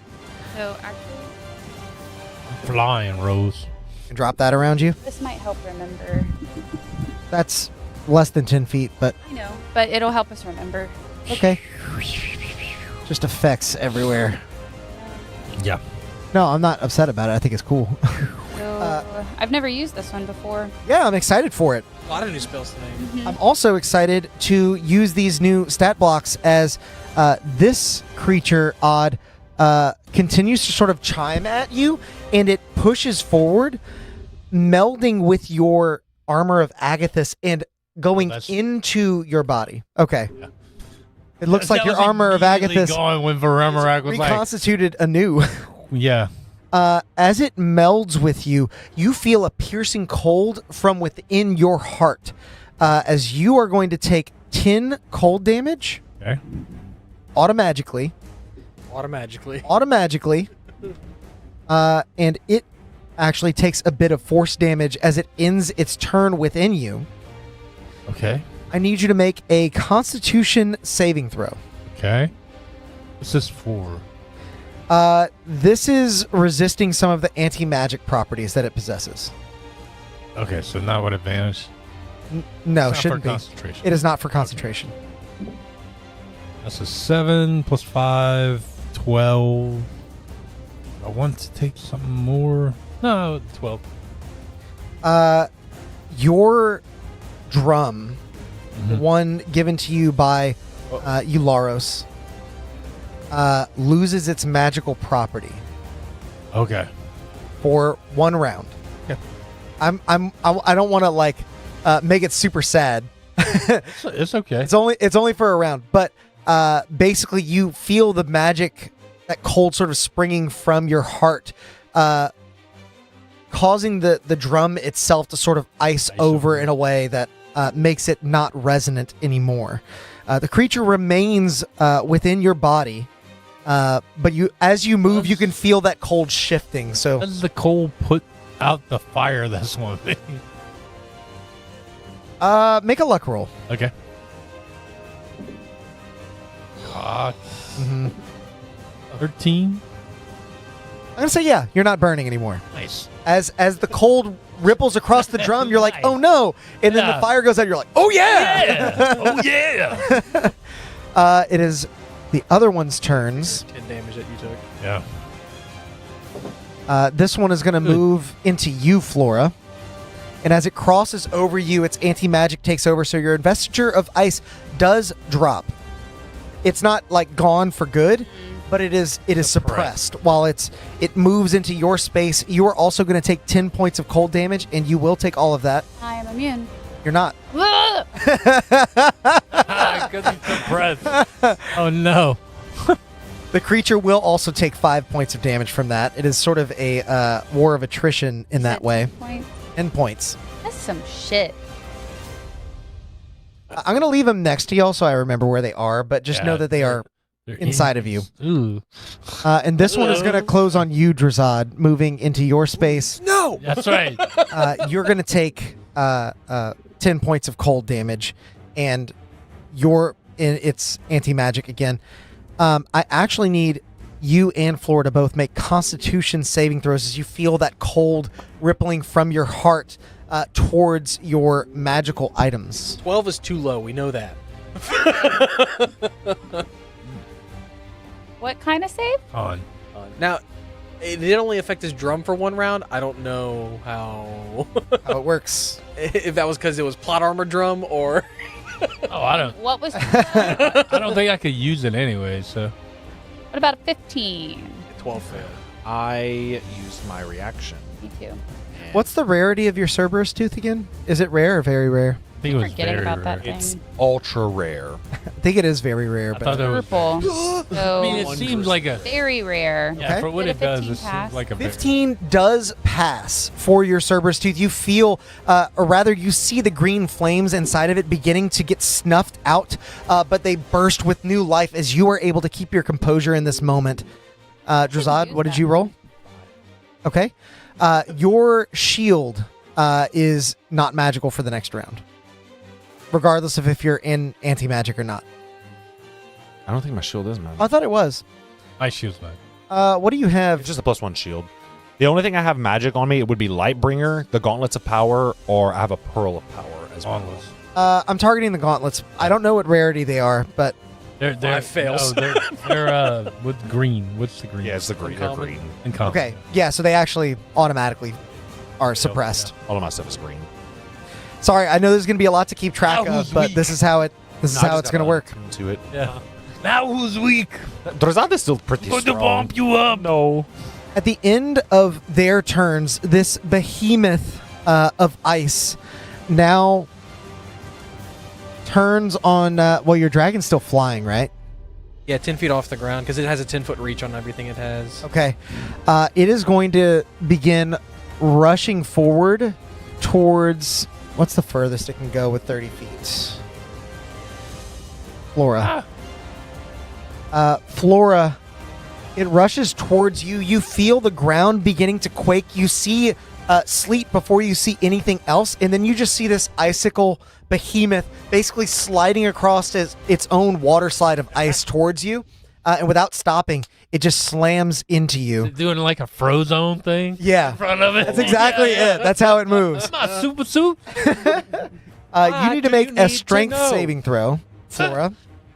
And as it passes, well, Drazad, you are already in it. Flora, you also need to make a dex save. And Odd, you Alright. as well. My Dex? strength save Yes. was a 13, and then it teetered to a 3. Okay. Yeah. And then Dex is 19. Okay. Flora, you are able to save against the sleet storm effect, but you do still fall prone after this creature rams into you, and you're going to take 4 bludgeoning damage as well. I think he just wants to. 4 bludgeoning. Yeah, that was. As you drop it, what did you get, Odd? Concentration if you lose this. Oh, I have to roll. Oh yeah, no. You? That's a 13. I'm gonna take a chat roll. I pass. I think 8. I guess so. What'd you roll on the save? Oh, you rolled a nat 20. Never mind. We don't know. I think an 18. 30-20. Dirty 20 does indeed save. You're able to hold your footing, even feeling that Yeah, cold. Well, yeah, Cover up real quick. it's still not like dropping you, basically. Flora, you do fall prone, but you don't fall prone because of the sleet storm. You fall prone because this thing rammed into you, and as you skitter across the ice that it created, it raises 2 massive arms and attempts to bring them down upon you in a glacial crash with advantage. Have we not made it back to say Lisa's turn yet? We have not. Oh. There were a lot more enemies to resolve this time. Yeah. Also, I don't know if you I also noticed earlier. summoned a dragon. I thought that was part of the. Oh, part of the terrain. You were saying 3 minis, and I was like, "Where the fuck is it?" And It they're blended pointing. in really Yeah. well. And, like from where I was at, I could not tell it was a bad guy. Flora, you take 13 points of bludgeoning damage, 4 points of cold damage, and you need to make one more strength saving throw. Same roll. Okay. As the ice sort of, Not a as very it strong slams down around you, ice begins to spring up from the ground almost in response to it like a crater, and it traps you. You are restrained. You can repeat the saving throw at the end of each of your turns. Love to see it. So you're restrained and prone. That is not fun. Well, we don't have to have a ring for prone. We can just see that. We now move from the this is a cryolith. The cryolith's turn back to the top of initiative. I'm going to have everyone roll a d4 for me. Oh yeah. Well, here's the 3. 3. Oh, Again? wait. Or We all got the number we didn't get last time. Because last I time didn't get we a- didn't have any 3s. Oh. And 3 of us just got a 3. Can you tell us what happened with that? so 3, 3, 3, 4. I think it What do you mean? pulled. I think it. My brought in running other- theory is, however it's split, it doesn't matter. But 1 and 2 and 3 and 4 is Salis and Varamarag. Oh, and they it bring takes in the average different. to Odds and the eves. Like, As time has gone on, and because this is sort of your trial, Razad, I'm going to have you make an insight check on this. I may just reveal the system. this is your trial. Fuck you, Drazad. Listen, Drazad has a lot to do. He does not want that. I think that's why. Drazad has a long list. Yeah. Yeah. You know what, Varamarag? Let's fuck the world up. Let's burn it. Let's burn it. What did you Yeah. say? Yeah. I think that's Let's why we're do losing. it. Let's go. My ambition is yours now. Yeah. Come on. Let's go. 27. Okay, with Wait, your what did you say? Yeah, insight. with your 27 insight, as you watch your allies fighting, as you watch the fight above, sort of mirroring what's happening down here, as I said before, a battle of wills, you come to understand that basically if you take an aggressive action, your D4 goes towards Varamarag. If you take a passive action, like either healing or setting up defenses or that sort of sense. your D4 goes towards Salis. We just gave a lot to Varamarag. Yes, you did. And no sooner than you've realized this does the beam turn back red. Ooh. 13. Damn, she fine. Well, She, I was about to say. Flora did not take an aggressive action. No, she did not. Oh, that's good. Drazad. Technically, I didn't. The dragon did. I knew you were going to go there. No, I know. I almost had you roll a separate D4 for the dragon, but I was like, no, I'm not gonna muddy the waters like You that. guiding bolted. Fuck if I know. Hey, You asking the wrong so person. 10. You think I know. So we need to try to do 10 to say least this round, I think. Oh, wait. No. It's enough. I mean, we could game it. So the first time we all rolled 3s. Yeah, but I don't remember what action. I attacked. She attacked and she healed. So I rolled a don't know one how the last hers. time. No, you weren't here for No, your you first roll. weren't But you here. rolled a 3. Yeah. At the top of initiative, as the beam ignites red once more, you see Aggressive and. I know. Varamarag, who is on the verge of being completely chilled. You see the lava that was almost completely snuffed out, the forge that was almost completely cold. And he says, "I will not die here. This forge will remember my name." As he glows red hot again, Salis is able to sort of wick away a little bit more of her presence into another one of these crystalline creatures with its own anti-magic zone. But Varamarag summons another fire elemental along with a smoke elemental just beside it. Is the anti-magic field gone that she was spraying, or no? We're just about to get to that. As these creatures come into being, Varamarag is going to try and use his attack. Get it back. The anti-magic field fades. As Varamarag, now slams Celise back. She calls to him saying, "Shed your scales and silence your roar. Winter has come to close the book." As Varalmarak says, "Cold may still the world, but it's fire that shapes it." As he attempts to lash out and bite her, he is instead going to bite at Odd. Okay. You have the highest AC, so you shouldn't Yeah, complain yeah. there. You're riggedy wrecked. What'd you do the second round? Mask cure wounds. Oh yeah, so she was one. You guys are trying to do the math. Yeah. So theoretically, Varamarak is at 19 and a half, and Celise is at 16 and a half. Wait. 26 to hit, Odd. It gives Yeah, that damage. hits.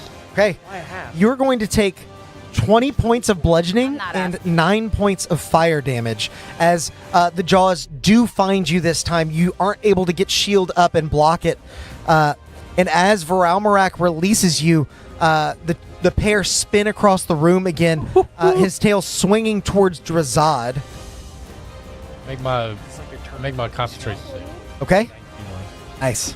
You're attacking on. Drazad, does a This episode. does a 19 hit you? Does the heat melt the No. ice that's holding me? No. Okay. Am I still restrained? Uh, Ice melt? the ice does not melt. That is an effect of the creature. Remind me, what item did I shut off for you, Drazad? His gloves. Gloves. So I didn't target anything that would drop your AC, as you were just barely able to get Lightbringer up and bash away Varalmarak's tail as it sails overhead, just giving it a little bit of lift, not stopping it entirely as it clashes with the wall of the chamber, sending some rubble flying down. I'm going to make sure to not give you a tail when I rework you. I don't do this now? Yes. We now move from Varalmarak's turn to Odd. What are you doing, Odd? Make them into a What's the thing inside of me? Like, All problem how solved. do I get rid of Perfect. As you move around, you can feel that this ice wraith that is inside of you, is sort of shifting with you. So you can leave its space and it will stay behind. I got you. So, Flora's not so lucky. Hers is she's restrained. okay. That's like not my problem. Okay, great. So they'll figure it out. Is the anti-magic area gone? The anti-magic is gone. So Hallow is back up, and all your effects are going off, except for yours. Well, I guess mostly everyone's, because everyone's around these little anti-magic creatures. Those are still there. What are the totals at again? You said. So if we're doing it the math my way and dividing floors in 1.5 and 1.5, we're at 19 and a half and 16 and a half. If we do it your way, we're at 21 and 15. So we need to swing it. 22 and 15. Odd is. Did you tell us? 21. Are you telling us that? Like, we need to swing it the other way? Yeah. I need you to roll a persuasion check. I like this. I know what you're getting at. 15. Okay. Yeah, I think Odd's gonna shake loose of this kind of like this berserk mode he's in, We have to be very equal. and This he's is the gonna whole reach point over. of this trial. He's gonna reach over, touch Laura, and we're gonna dimension door. Okay. Yeah, Where are you dimension dooring to? Like that. like way to the Yes, like other way, Other side. yeah, way on. I'll the- hand you your minis, and you can place them. Flora, you're no longer restrained, as Odd has freed you from your curse. Just put us over here somewhere. It is difficult terrain to get to me. She's fine. I'm standing. I'm right next to you, and Yeah. I'm flying. Yeah. I'm just letting you know. So this big honking thing is like gonna. You cannot dimension door Flora. Why? Anti-magic field from the thing. There's an anti-magic field from the thing inside of her. Oh, because Flora has I one. can't. You can get away from yours in dimension door, but she Right. has one Damn right it. there. Okay.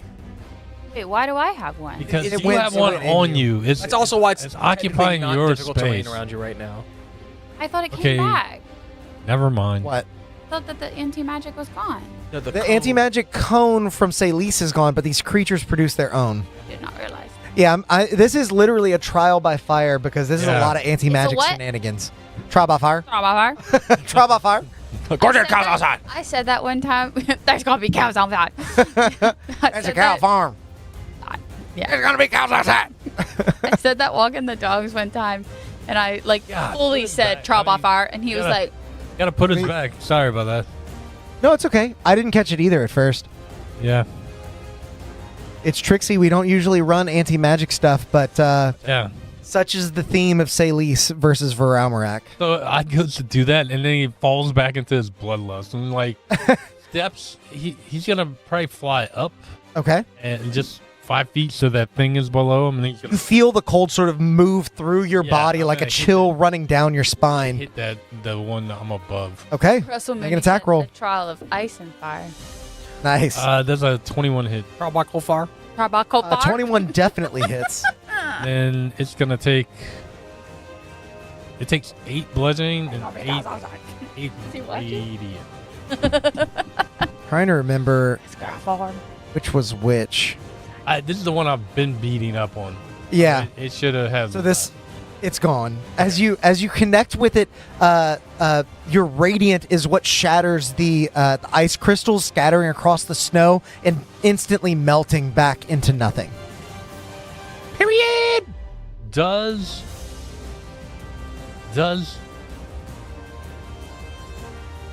I'm gonna maneuver around the big crystal thing, Okay.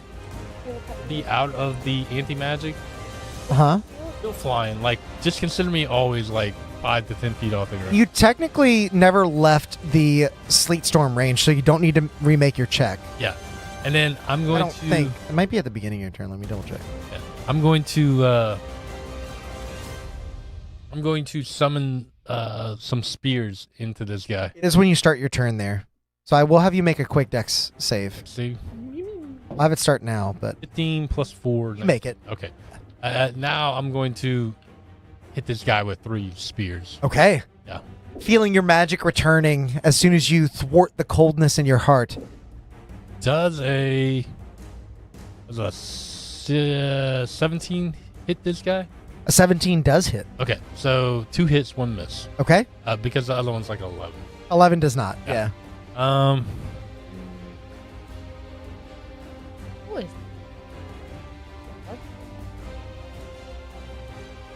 You fly around, gathering your strength and gathering magic around you to summon 3 eldritch spears that fly through the air. One of them sails just wide as it is caught by the wind this creature is producing, but the other 2 arc through the air, piercing deep into its crystalline shell. 21 points of force damage. Okay, it does not resist that. It does take all of it.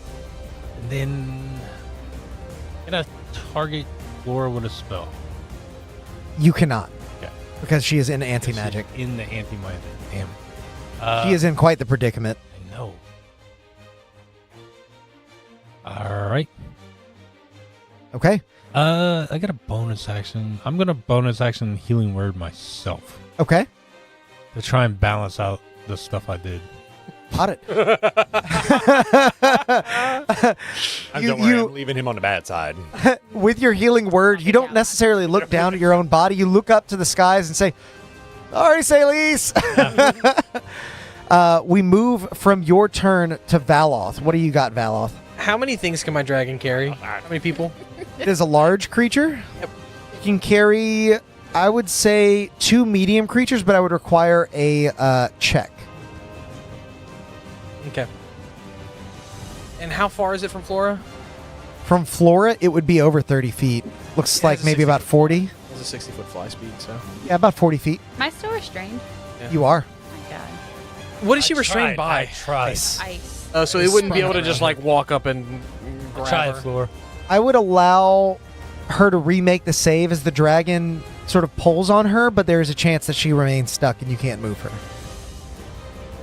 What if I break the ice on my turn with my action? Oh, I can't because she's in an anti-magic. God damn it!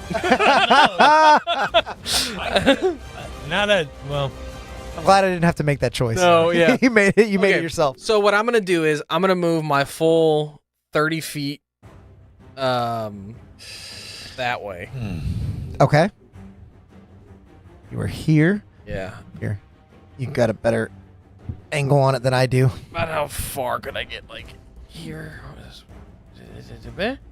Yeah, roughly there. Remember? Okay. I'm not prone, but I'm lying down. Rashad, I'm not prone. Yeah. As everyone is springing into action, you all turn in your moment of need and see Valoth turn the other way. I forgot about my emanation. 58 points Of radiant. Radiant. It's already doubled. That's already I doubled. already doubled it. Had 57 left. So you do in, Yeah, as these spears, two of them pierce, sort of driving it to the ground, you just hold out a hand and then clench it into a fist as the spears erupt in radiant light and the creature disassembles into tiny shards of glass. The sleet storm dissipates and you are still trapped, Flora, but Damn it. Okay. Okay. ice is still there. So it's the dragon. The dragon's. I'm gonna end my turn there. Am I still in anti-magic? Yeah, that's not the It's creature that's inside doing of me. anti-magic. What'd you do? I'm gonna hold. I'm gonna hold. Haven't done any action or bonus action. Can I hold the bonus action to I like know. teleport? Yeah, I'll let you do If that. anything gets close to me, I want to teleport away from it. Okay. I'm taking a passive turn. I'm Yeah. trying to do it passive. I totally got So you. the dragon is. I like that. The dragon is gonna fly towards Flora. It's gonna make attacks on the ice Okay. to break it, That's fine. and yeah. then it's gonna pick her up and fly. This isn't part of the stat block. I just want to know how much damage it does on the ice. Oh, okay. Well, no roll worry to about hit? hitting, unless you want to roll to see if you crit. But It does a d6 plus 9. So that's plus 18 because it's 2 attacks. Plus 5 is 23. if it's over 20, you do break the ice and free your friend as Flora. Yeah, brother. You are barely holding on to your field of vision. You see ice sprung up all around you, and you see these reflections and refractions of a dragon that looks a lot like Varalmarak. And as it begins to claw you out, You see Valos's eyes in it. you see the ice was like distorting its shape. It's actually much smaller, and you're like, oh! And then it grabs you. and Well, flies so away. if it had 40, it has 20 it remaining. has 20 more. It's pretty much just gonna pick her up and move her 20 feet This way? this way, like away from as many of the anti-magic stuff Okay. as it can. So something like here. Those little ice things are also anti-magic people. Yes. Yeah. Those are the anti-magic they are people. the anti- These. And it's not gonna be holding her, but it's gonna basically end like, yeah, pretty Here. much there. Yeah. How?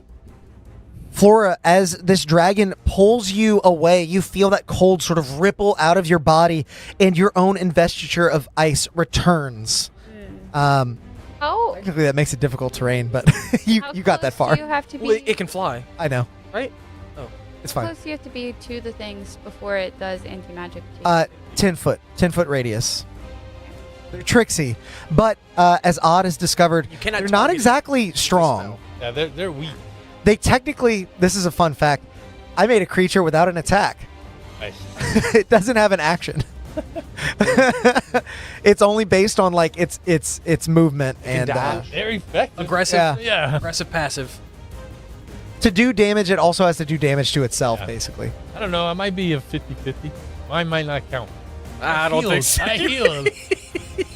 Yeah. Blew up a rock monster and then went. 58 radiant damage. You went. From that point, it is now the fire elemental's turn, and it is going to move and cover this smoke elemental, dealing 5 points of fire damage to it. Yeah, I don't think it cares that much. So I can't target it with a spell, but I could hit it. Yeah. Or you could With do. an Or you could have AoE. a passive turn. I thought AoE it wouldn't do anything. Oh yeah, Yeah, it wouldn't emanate through it now. Hey, y'all need y'all need to decide who's gonna We balance do out need my to have more equation. passive turns because currently Varemrak's winning by a lot. I like 6 points. Yeah. Well, if Fire all elemental three, moves through your dragon space as well. It normally deals 5 points of damage when it does that. Okay. It is resistant fire. to fire, so Yeah, it's that's why only I was gonna- saying yeah, it. It's only gonna take 2. Too. Flora, it can't quite move into your space, but it does get within range to attack, and you're prone still. Well, no, you were carried away. You can be standing. Yeah, I was gonna say I would have tried to prop her up. It is. Hold your ass on the ground. Yeah. Thank you for flying air. Yeah. Air dragon. Air dragon. A dragon air. Missed the moment there. You should have took Spirit Airlines. It is a dragon spirit. Oh, you did. This is That's why I dropped your That's ass. why you dropped me. Flora, does a 9 hit you? No. Flora, does a 2 higher than that hit you? No. 11. As the creature swims through the fire, engulfing the dragon and then reconstituting on the other side of it, it expects to catch you unawares, but you've already got your wits about you as you just move out of the way as it swings its claws wildly in a fury of rage. We move past the fire elemental's turn, but at the end of its turn, Flora, you are going to take 5 points of fire damage. Your dragon takes another 5. It's whenever it ends its turn there. No, and Flora, you are burning, so you'll take 1d4 at the start of your turn. So my thing is up though, because I'm not in an anti-magic. Yeah, So I and take you're resistant, half so of you take that. 2. So I take 2. You are still burning. Okay. Actually, I'm going to say because of your investiture of ice, it keeps the burning away. That's not a hard rule, but I think that makes sense. Okay. So as the creature ends its turn, you can feel the heat radiating off it. It is peeling and flaking away the ice that is gathered around your face, but you slam your staff on the ground as it reconstitutes in sort of a fire shield visor in front of you. Moving past its turn is now Drazad. What would you like to do, Drazad? Valoth, how hurt are you? Not at all. Hurt. I haven't taken damage since Flora healed. So. Or are you doing okay? How are you feeling? I'm good, but if you need to heal, You okay? need You do to have heal. one of those anti-magic creatures within range of you, so you can't do anything currently. You just have to move. Yeah. Move first. Yeah. I'm like 20. Feel that 30 coldness points in away your from heart. full. And see, that would be almost half my Yeah. life. What's your What's your HP? With all the pluses, 90 right now. Fly That's with right plus here. 24. Okay? That's okay. You move out of the range, your magic springs back like a 66. wellspring. And I am will 33 from being cast Mass Healing Word at the 4th And everyone is outside of the magic. So, yeah, that does work. So you're going to target my dragon too? Yeah, you Everybody can. gets 16. Yes. Sweet, because it was damaged. Back up to 50. As you move beyond the coldness that resides within your chest, pushing towards this gout of liquid magma, channeling towards the ceiling, you clutch your holy symbol, say a quick prayer, and see your friends beginning to regain some of their vigor, some of their strength. You see Celise gain some of her own power back. She continues to push against Varalmarak. With your prior insight check, you gather that the longer the battle wears on, you're seeing this pillar become more workable. It's a hard way to explain it, but you feel like You can attack it. you not attack Mold it, it, but yeah. use it and mold it. So, are you doing anything else? Hold it. That was your action. I'm just asking if you have a bonus action or anything else on your turn. No, he used a bonus action. No. Oh, I bonus didn't. action to heal? Yeah. Mass healing word is a bonus action. It is. Yeah. Are you doing anything else with your turn then? Hold You it. still have your Stick action. your hands in there. You can do that if you Stick wish. your gauntlets of ogre Um, up, right? Because of one round? Yeah. Or is it till that thing's next turn? It is. Let me double check because it's all different. You said one round, and it went away on that thing's turn, so. what? Gauntlets. End of that creature's next turn. So end of Drazad's next turn, which is this one. Still weak, but at the end of this turn, you'll be strong. If you put your hands in No, and I'll just still. wait. Yeah, I'll try to figure out if there's something going on with the pillar that we don't know about. Okay. How are you investigating it? Palpate the pillar. Nope. Just so you Nope. feel like it's becoming pliable, like steel. The minute your hands even went up, I was like, nope, Nope, do don't that. do that.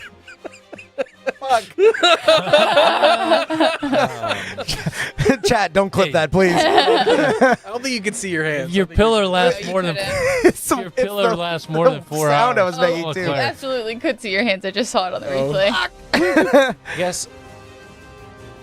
Drazad realizing that the pillar is changing by like the tides of the battle, basically, and realizing it needs to be even. Mm-hmm. Drazad is going to kind of get in the thought process of like, well, no, I am here to forge them. They are not here to battle it out and forge themselves. Mm-hmm. And I'll just plunge both my hands into the column to try to like take control. Okay. Make a check with your smith's tools. Which is strength, proficiency. And it is going to be at disadvantage. I'm imagining the Avatar scene whenever he's taking away the bending of Fire Lord Drazad now. 8. Okay. You thrust your gauntleted hands into the fire, never more aware that the gauntlets are not functioning currently than you are right now, as you are almost drug up by the current of this flow. You are unsuccessful in being able to use your smithing ability, and you feel as though it may be easier if there is like a transition point as the column like moves. If you can get it in perfect balance, you feel as though you'll have an easier time of succeeding. But more than anything, you feel as though the longer this battle wears on, the easier it's going to get. Almost like they are finding their center through this fight. So with that, we now move to Flora's turn. What do you got? You are up. Your investiture of ice is there. You are starting your turn, but no burning. If I were to wild shape and get close to one of these ice things, would my wild shape drop? No. It is a magical effect. It is a transformation. Isn't that a racial feature? It's not. It's a class feature. Oh, right. That is. I thought about it earlier. That is where I would draw the leave line. them, you turn back. That is true. Yeah, but I can't attack. But you could just whack his bonkus. Yeah. But I guess if you need more movement, that would get you there if that's You what you're don't looking for. want to attack though, because You might want to focus on the enemies that are not the anti-magic creatures, because you're not necessarily equipped for that. Right. But that's just me. but reading the also room. you could also heal. Odds worried because he attacked on his turn. kind of defend. I also healed. I don't think you healed way less than the damage you dealt. I think it's gonna offset. How much You dealt a lot of damage. how hurt is your dragon? It is fully healed after the thing that he did. Okay. Well, I can't heal you guys if you guys are fully healed. You can send out your. I'm not. Oh, is that concentration on your bear? Knocked you? Oh.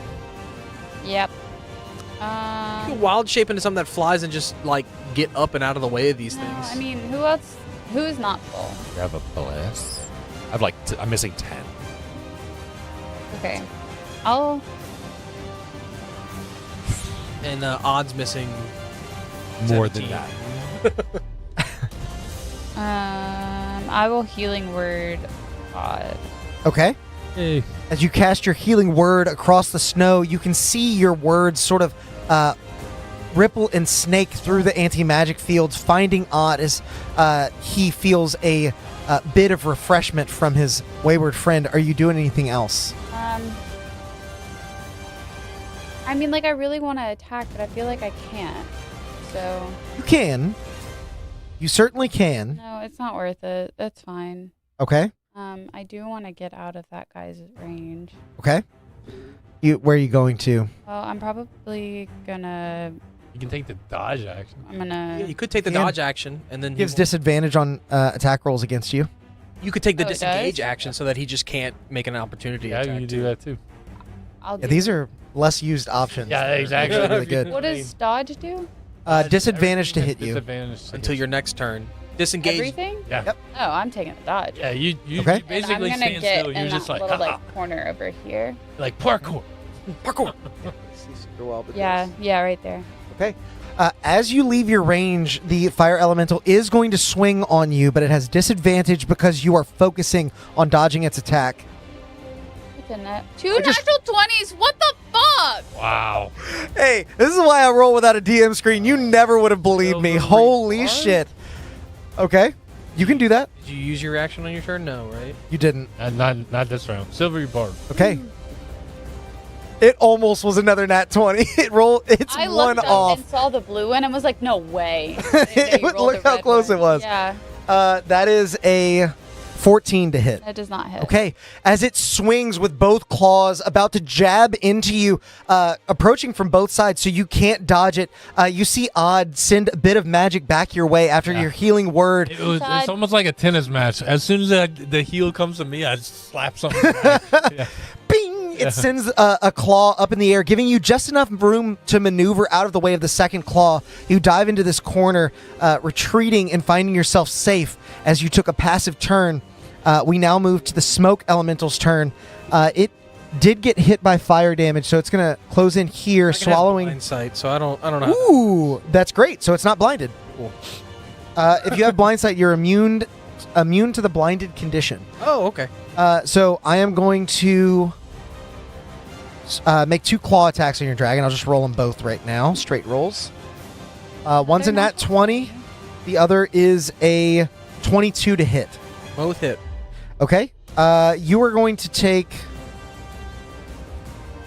22 points of slashing damage from the crit, and then 13 from the non-crit, so 35 total. As the claws rip into the backside of the dragon, and then it turns around and looks directly at the smoke elemental as it sort of it didn't realize it could be seen. What kind of damage was it? Slashing. Okay. We move on from the smoke elemental's turns to the ice crystal creatures. This one is going to Get away. I hit it. see. This is where it actually gets a little complicated. Yeah. It's actually going to move into the dragon. The dragon takes 10 cold. And that can't be resisted or anything. I mean, it can be resisted. It's resistant, so 5. And the creature also takes 5. Your dragon is in an anti-magic field. This one is going to close on you, Flora.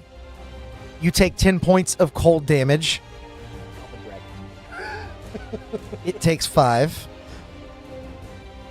It takes damage from its own thing. It does, because it's stopped. It's basically ending its turn inside of you, and it takes force damage from that.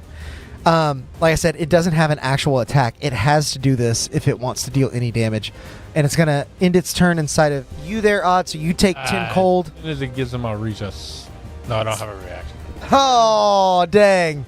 silvery. Can we use our reactions to hit him? Well, Odd has sent Yeah, one. the feet there. Oh, okay. You take 5 cold. Yeah. Take 5. 10. It is 10. 5 if you're resistant. And then Flora and Odd, I'm going to have you both make con saves for the magic item suppression. 13. And again, your tooth is very rare. Yeah. Your tooth is inactive until the end of your next turn. 14. 14. Your drum is very rare. It continues to be inactive. It sprung back to life for a moment, but it is iced over once again as that chill in your heart finds you. We move on from their turns to the end of the round. Everyone roll a d4. Bella? 4. Ooh. That actually works out in your favor, I think. Yeah, because I did passive. I healed. 2. Razad? 4. Did we swing too hard in the other direction? Might have. 4. Huh? 3.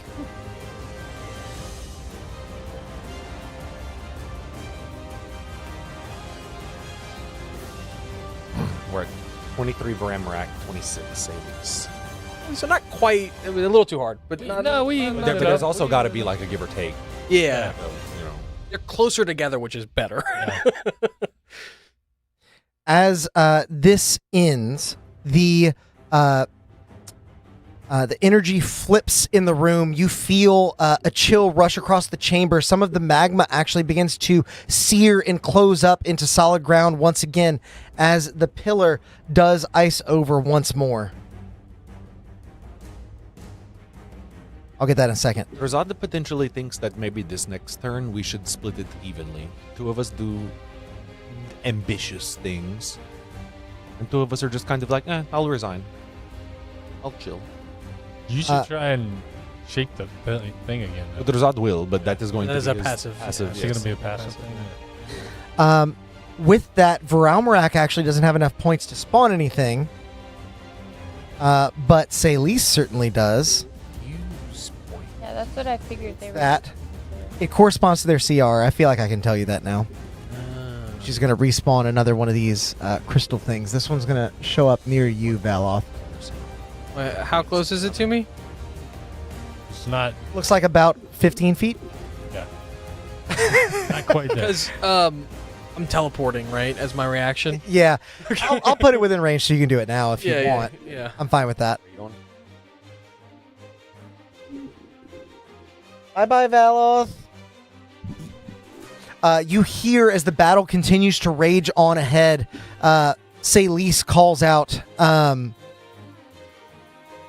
even the brightest flame can be entombed in ice. Do not force my hand. As she once again is going to try to summon that anti-magic area, but it does not recharge. So instead... You hear in your head, sounds like she's getting some ambition, so I think that's good. Maybe. Yeah, it's sort of like intermingling between them. She swings a mighty claw in Varalmarak's direction. He dodges out of the way. I'm going to say this one is going to come at you, Valoth. Yep. That is a 14 to hit. It misses. Okay. Wow. As the claw swings wide, you feel a chill rush through the air. The 2 of them spin across the chamber, separating for a moment as Celis flaps her 4 wings. You can see she's actually got quite a few wings, sending a rush of cold air current towards you, Drazad. Does a 25 hit? Yeah. You take 17 points of cold damage, and your speed is reduced by 20 feet until the end of your next turn. As the wind enshrouds you and begins to conjure ice around your joints, making it harder for you to move. We move now into the actual turns, and Odd, you are up first. I'm gonna take a step back, exposing this little thing, and then I'm going to smash it. Okay. As you step back, you see the creature reconstitute directly in front of you. Hey, so I was gonna cook after, but now we're running late, so do you want Whataburger? Yeah, that sounds great.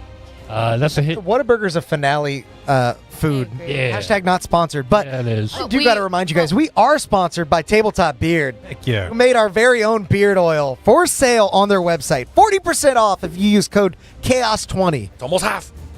It's 11 bludgeoning and then 8 radiant. Okay. Well, you're in the anti-magic, so 4 radiant. 4 radiant. So 15 total, I believe. Still up. Oh, I forgot they take half. So I from have to bludgeoning. roll concentration. I pass. Oh, You shit. still up? So it'd be, it's a total of 10 is what it took. 4 and 7, right? It takes half from bludgeoning. He forgot. 5 and 4. So 9, actually. Sorry. I thought I did 15. You did, sorry, I caught myself after. You did 11 points bludgeoning, 4 points radiant. I see. Bludgeoning is halved Yeah. to 5. Yeah. I'm hitting it. It hits. Yes, it does. They're not hard to hit, just Yeah. hard to bring down, especially if you're relying on magic items. Bludgeoning. So half to 6. Then 4 radiant. Okay. You can see that the creature is bloodied now as its crystals are cracked and shattered in I use places. my bonus action to attack and I hit it one more time. Okay. And that's going to be 8 bludgeoning. All right. So 8 total. Yes. As you you bring it down to almost the edge of its life.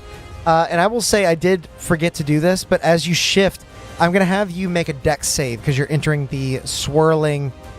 Oh, that's a magical effect. We'll say that's not... No, it's part of the thing. Dex save? Dex save. I have advantage on those. No, I'm in anti-magic. God damn these anti-magic things. That's an 18 on the dice plus 4. 22. Okay, you definitely save. I fly straight up because this thing can't fly, right? No, it cannot. And it can't opportunity attack you because it doesn't have an It doesn't attack. have anything. I fly straight up in the air then. Okay. You get out of its range with your remaining 25 feet? Because you move 5 feet to get out of its range, correct? You know what? No, I instead of flying straight up, oh no, yeah, I gotta get away from that other thing. Yeah, I go straight up in there. Okay. Do you guys all get heroic inspiration as well? Yep. Okay. Keep in mind you can use that on any dice roll. So as you gain some altitude away from on the d4s. On I rolled a 1 on my last damage die. Okay. But we can use it on the D4s whenever it's Yeah. That might be more useful. Yeah. As you fly out of the range of this creature, you see it just continuing to sit there passively. You get high enough in the sky that you can feel the dragon's might swirling above you. We now move to Valoth's turn, all the way across the chamber. I don't even know if the camera zooms that far. Tiny Valoth. Morgan, are you gonna be attacking, healing? Whatever you guys want me to do. You go first, so you pick. Okay. Well, then from this side, Valoth is gonna move 30 feet.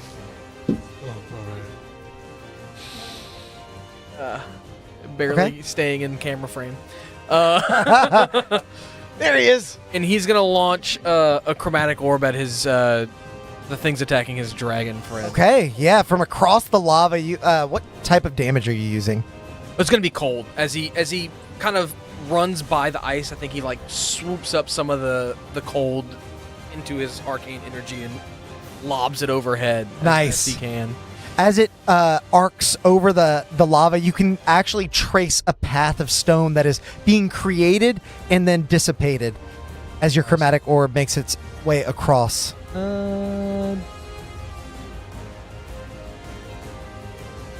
Yeah, I'm gonna do that level. Okay. So an attack on the first one. 22 to hit the smoke guy. I'm just going down the line. Okay, that hits.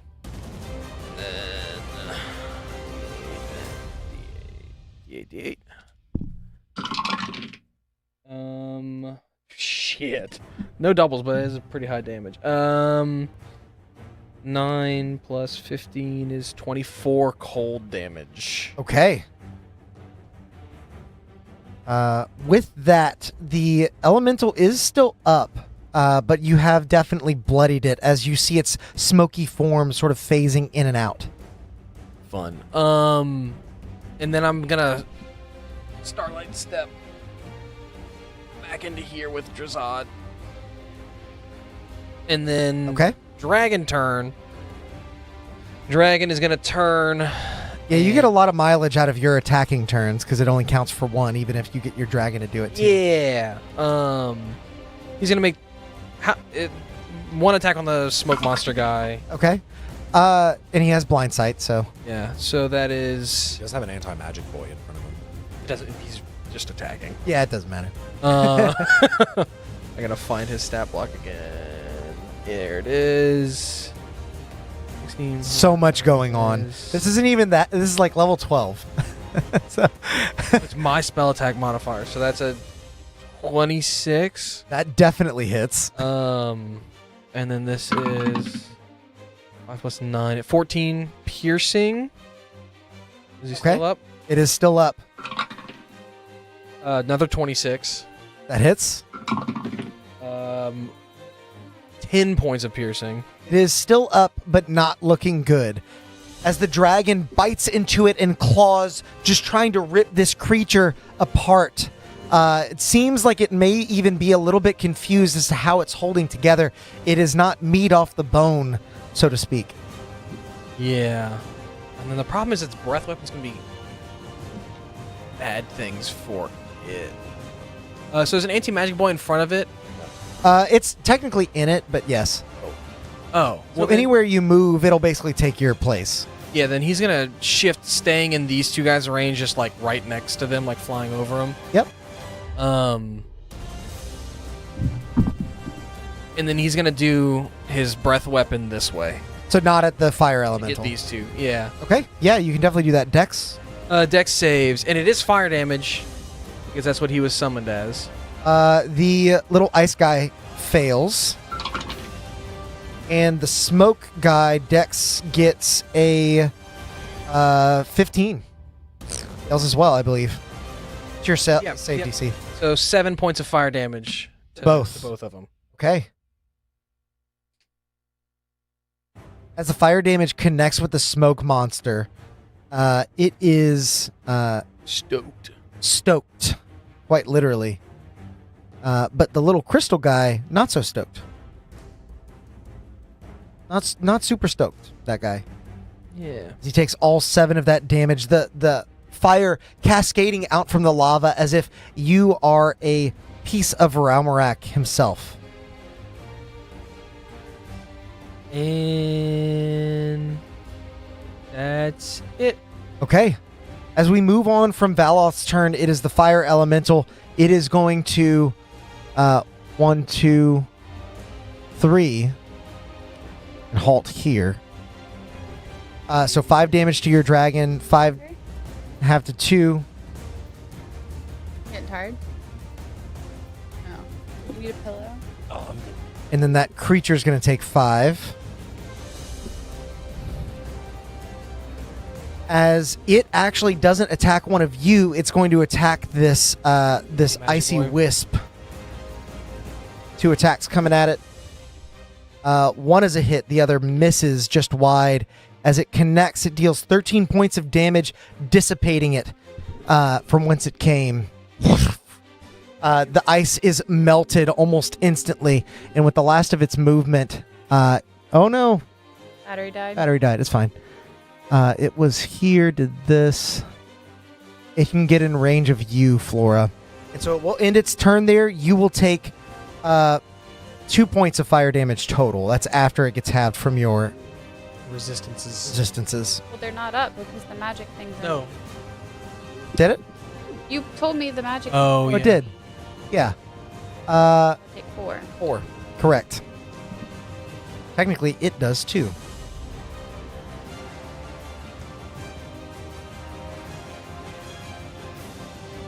As we move on from the fire elemental's turn, it is now going to be Drazad. What do you got? While you do that, I'm changing the slide. I am going to. Oh, you just have one of those under there? Yep. You guys get to see how Seeing the how it's made. teetering back and forth of the pillar, Is it? I will look over at Valoth, and let Valoth know. I think we really need to try to get this as even as possible. That way, whatever they turn into is as even as normal as it could be. And Well, Odd and I attacked, so you and Flora need to not. Oh, great! That is wonderful. We love this. And Gauntlets are back. I'll hold my action to whenever I kind of see the pillar kind of like lining up, to start trying to. It should be blue, huh? It is, yeah. It's just this light is set red. I'm about to change it. Mess with it then. So he's waiting for it to shift and be even. He's holding Okay. action for that. I don't like it. Yeah, then you can move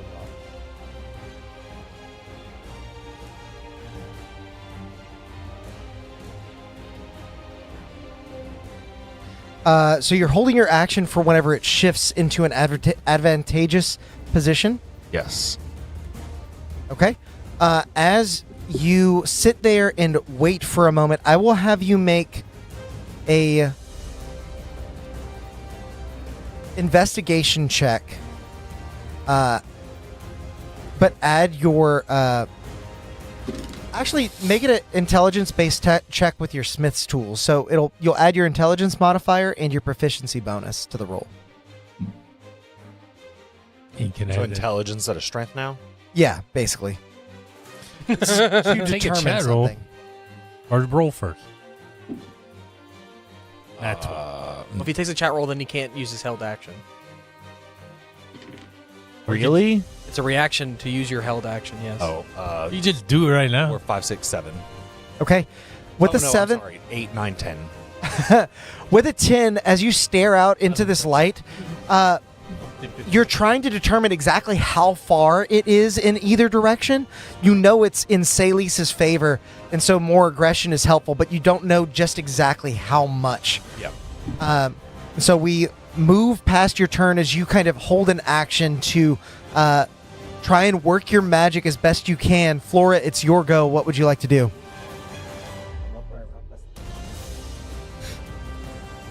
My tooth is not active, right? It is not active till the end of your turn. Correct. You're also in anti-magic right now, so you would have to move. I know. You also... We attacked. No. I'm gonna disengage Okay. and Disengage action. go over here. Okay. You can get that far. You can get about here. Cool. Anybody hurt? The dragon and Odd. Yeah, I'm still hurt. A little bit. Like me. Yeah. And I think you. I'm still good. The dragon is almost dead, but I can also resummon it if I need to. I'm gonna give the dragon 46. So that's Just keeping them up. and 16. And it'll have 4 temporary as well, so 20 total. Okay. So as you back away, knowing that you need to be passive in this moment, seeing that the creatures are actually somewhat fighting each other at this stage, they seem to be on somewhat even footing. You give your allies a bit more healing as you move beyond your turn. It is now going to be the anti-magic creatures, smoke elementals, and then the cryolith. I'll try and go fast. This anti-magic creature is going to try and track you down. It has to dash in order to do that. You take 10 cold damage as it finds you. I haven't even been able to use this thing. I know, it just so happened that the anti-magic is really playing. You guys have spent a lot of time on the ice side. You could potentially go to the fire side and try and... But we're probably nearing the end of things, I would hazard a guess. I hope so. It's almost 11. I know. This one's going to fly up, catch you, Odd. You take 10 cold damage. It takes 5. Told me it couldn't fly. It has hover. Or fly. When did I say it couldn't fly? No, earlier. He thought you meant the other thing. It couldn't reach you. Oh, I thought these little things... when I flew up, I was like, can those little things fly? And you were like, ah. You haven't seen them. Oh, okay. You hadn't seen them fly. That's fine. The 10 gold. And gold. Do. There was one more that was like over there. It's on the other side of the pillar. On the ice. Yeah, it can't really get any of you, but it's going to dash to try and get back into the action. Okay. Then the smoke monster is going to make 2 attacks on your dragon. Gotcha. That is a 19 and an 8. The 19 hits. Okay, 13 points of slashing damage. I do have a reaction. I can swing at that stupid thing. The one that flew up at you? Yeah. And that does a 13 hit. A 13 just misses. Oh, no. As you see it coming and you swing as the crystals separate just as your staff would have collided with it. It sinks into your armor and you feel that chill at your core. At the end of its turn, this creature is now going to charge forward. It can't fly. It's going to charge towards this fire elemental. slamming into it. The fire elemental's immune to prone, but it does take 4 points of damage from that. And then it's going to try and slam the fire elemental. I think it misses. Double check. Fire elemental, actually low AC. It does hit. Fire elemental takes another 13 bludgeoning and 4 cold. It is resistant to the bludgeoning.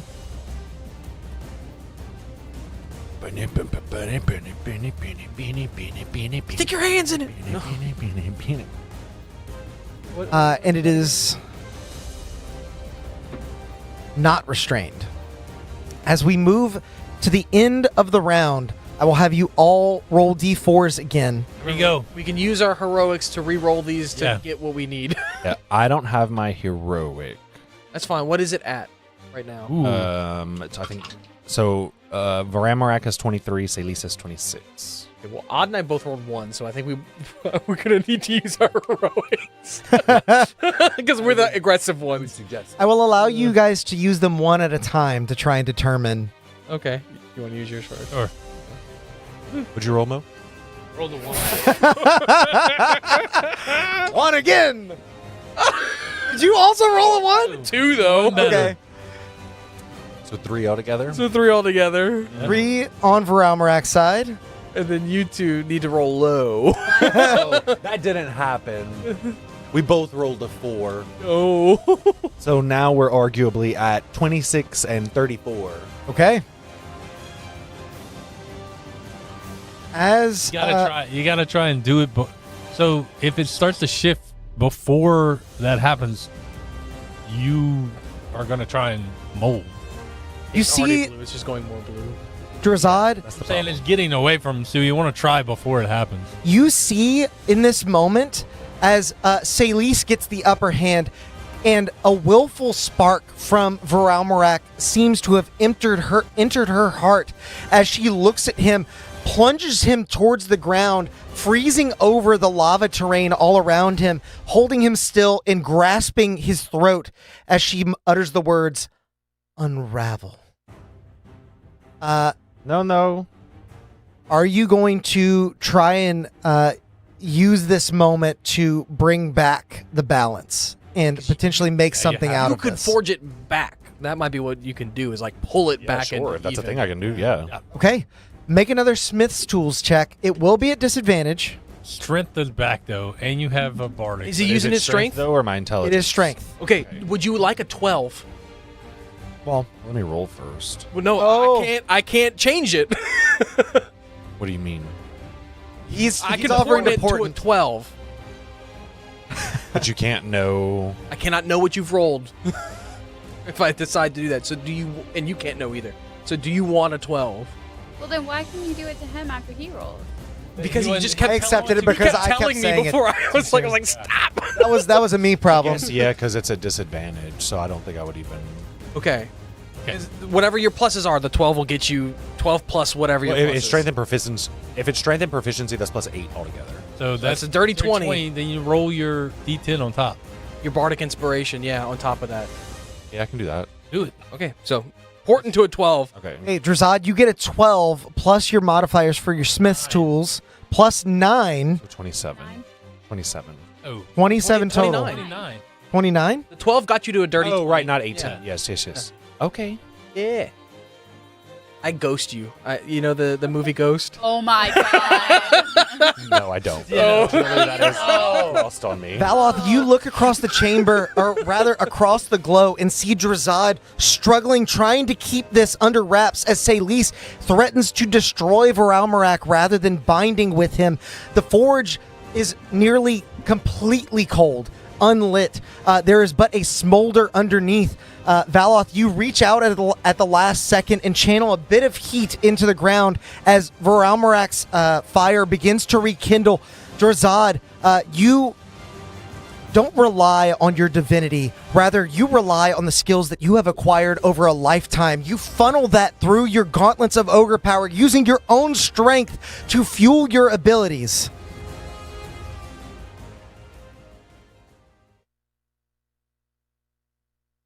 Laughing at Russell Mooney's comment. The forge quiets. You feel it before you see it. An almost sacred hush. Like the breath held before dawn breaks. From the chill in your hands, you feel a ripple of warmth. And you pull a fresh creation from the column.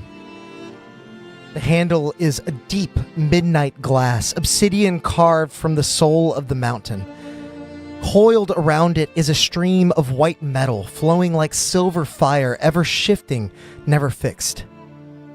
It shimmers in rhythm with your will, forming the shapes of a blade, a hammer, a spear, each form as graceful as the next.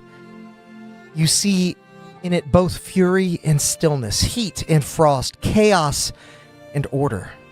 Varalmarak and Celis, once at odds, now in harmony. The weapon doesn't glow, but it sings. And in that song, you hear not power, but purpose. Looking across the chamber, you no longer see the two dragons that were clashing, but you feel them in your palm. Then you sense something else.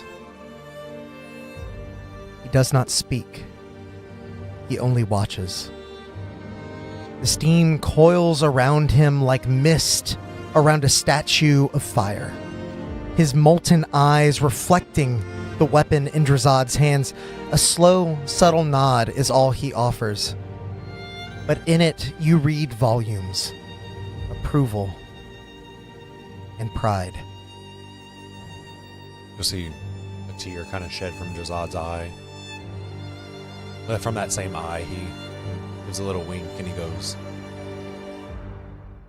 "Told you I could make something better."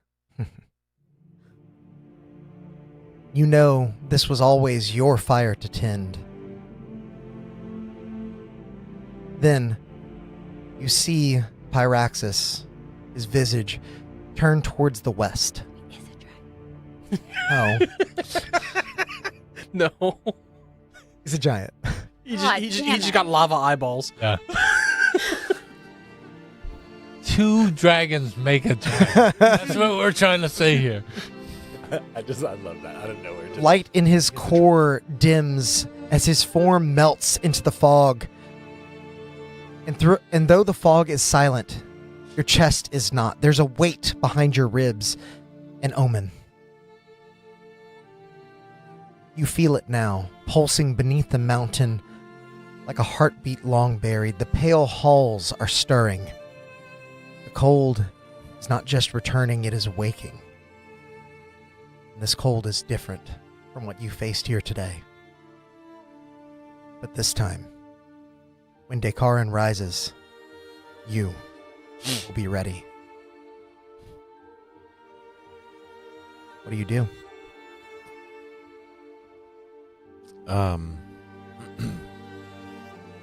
I think Drazad will kind of look around at his comrades. Is that them? It was them. There's something new now. You gonna name? You get to name it? Does it have a name? Do they have? I do not know. I guess So you are truly Drazadi now. I will see if it speaks to me eventually. Drazad has always been Drazadi. Drazadi is a way of life. That's right. And everything else is dead and gone, right? All the other like elementals and stuff. Everything else has faded. The ground is no longer magma, no longer ice. It is just flat cavern floor. If we don't want to use any other big spells, the dragon can ferry us out before it disappears. Speaking of ferry us out, now look around. Is the forgemaster in here? You see, I'll say make a perception check. At 20. 25. You see high above the archway where you left Amir, you imagine that he may have left when you descended. But as you cast your gaze above, no longer hindered by smoke or mist, you can see that he is standing there watching, looking down on you as his eyes begin to well with tears. He gives you a nod as well, much the same as Pyraxis gave. But before you can really take it in, you hear a clattering behind you as several other forgemasters begin to make their way from the depths of the obsidian caves towards you. By the gods, you did it. Are you all back to normal now? We're free. Thank you. No, it's no problem, honestly. It was Easy for Drazade. it was not easy by any means, but it was it needed to be done. Getting the mithril half of that thing, yes, much easier. Great. An easy task in your hands. An impossible one in anyone else's. Drazad said much the same. That's what I've been trying to tell him. He didn't want to listen. Saying he needed this other guy. Drazad does not remember that. As all of you begin to make your way out of the obsidian caves, also guiding these forgemasters, these blacksmiths, back to their homes they've been separated from for weeks, getting them a fresh plate of food, getting them nursed back to health, Amir does eventually find you once more.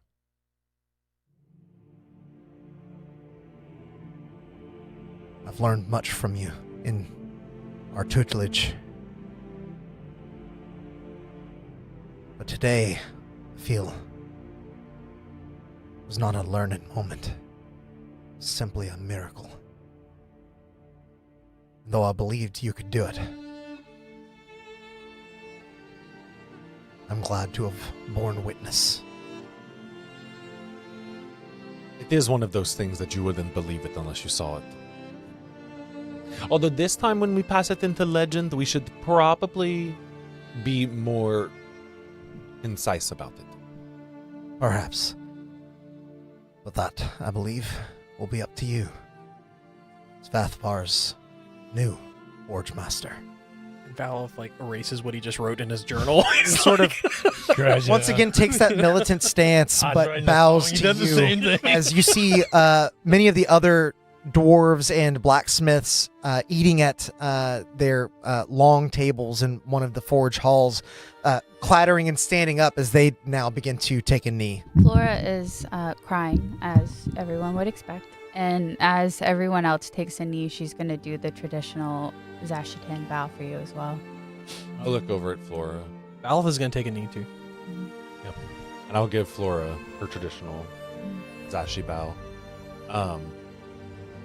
And I'll look at everyone, and I think Drazad would say, as much as Drazad appreciates it, and I will be back, but Drazad is not the forge master of this place. That is for you to uphold still. Drazad has many more adventures to into until he can settle down, and beyond that, praise always goes to the great Pyraxis. Val stands up the minute you say that. He's like, Amir I was going to take a knee, and he's like, oh. Amir stands as well.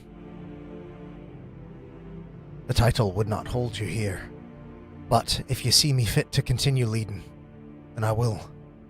He holds out a hand. Oh yeah, no. Clasp it and shake as he pulls you in close, and he says, I'm to understand there's a war coming. Whatever you need, Well, we'll be here to make it. hopefully we can avoid it getting here. But honestly, if you can crank out as many probably mithril weapons as possible, that will probably help. Man, armor. Or ways to combat obsidian weapons. That perhaps we can do.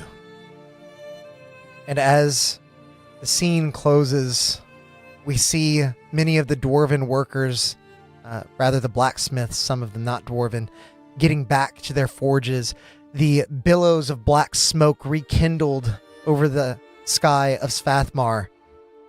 You all look to the west, where some of that smoke drifts over the blackened peaks towards a city sandwiched between ridges of white and ridges of pitch. Ashendel. And that is where we will end our campaign for tonight. Rather, the arc. So, if you guys are new here, make sure to like the video and subscribe to the channel. This is the end of an arc, but the adventure will continue in the Wicked Worm. Our very next arc of the... Strats? Chicken strats, perhaps? Chicken strats, always. We will be resuming this next week. And so, if you're unfamiliar, rest assured we will be reintroducing these characters with a brand new episode 1 so that you can enjoy the campaign even if you don't know all of the backstory. Be sure to tag along with us. It's sure to be a chaotic affair. Make sure to check out our friends over at Tabletop Beard. Get yourself some Chaos Mage beard oil, butter, shampoo, all the stuff. And until next time, go out there and make some chaos. Bye. Bye.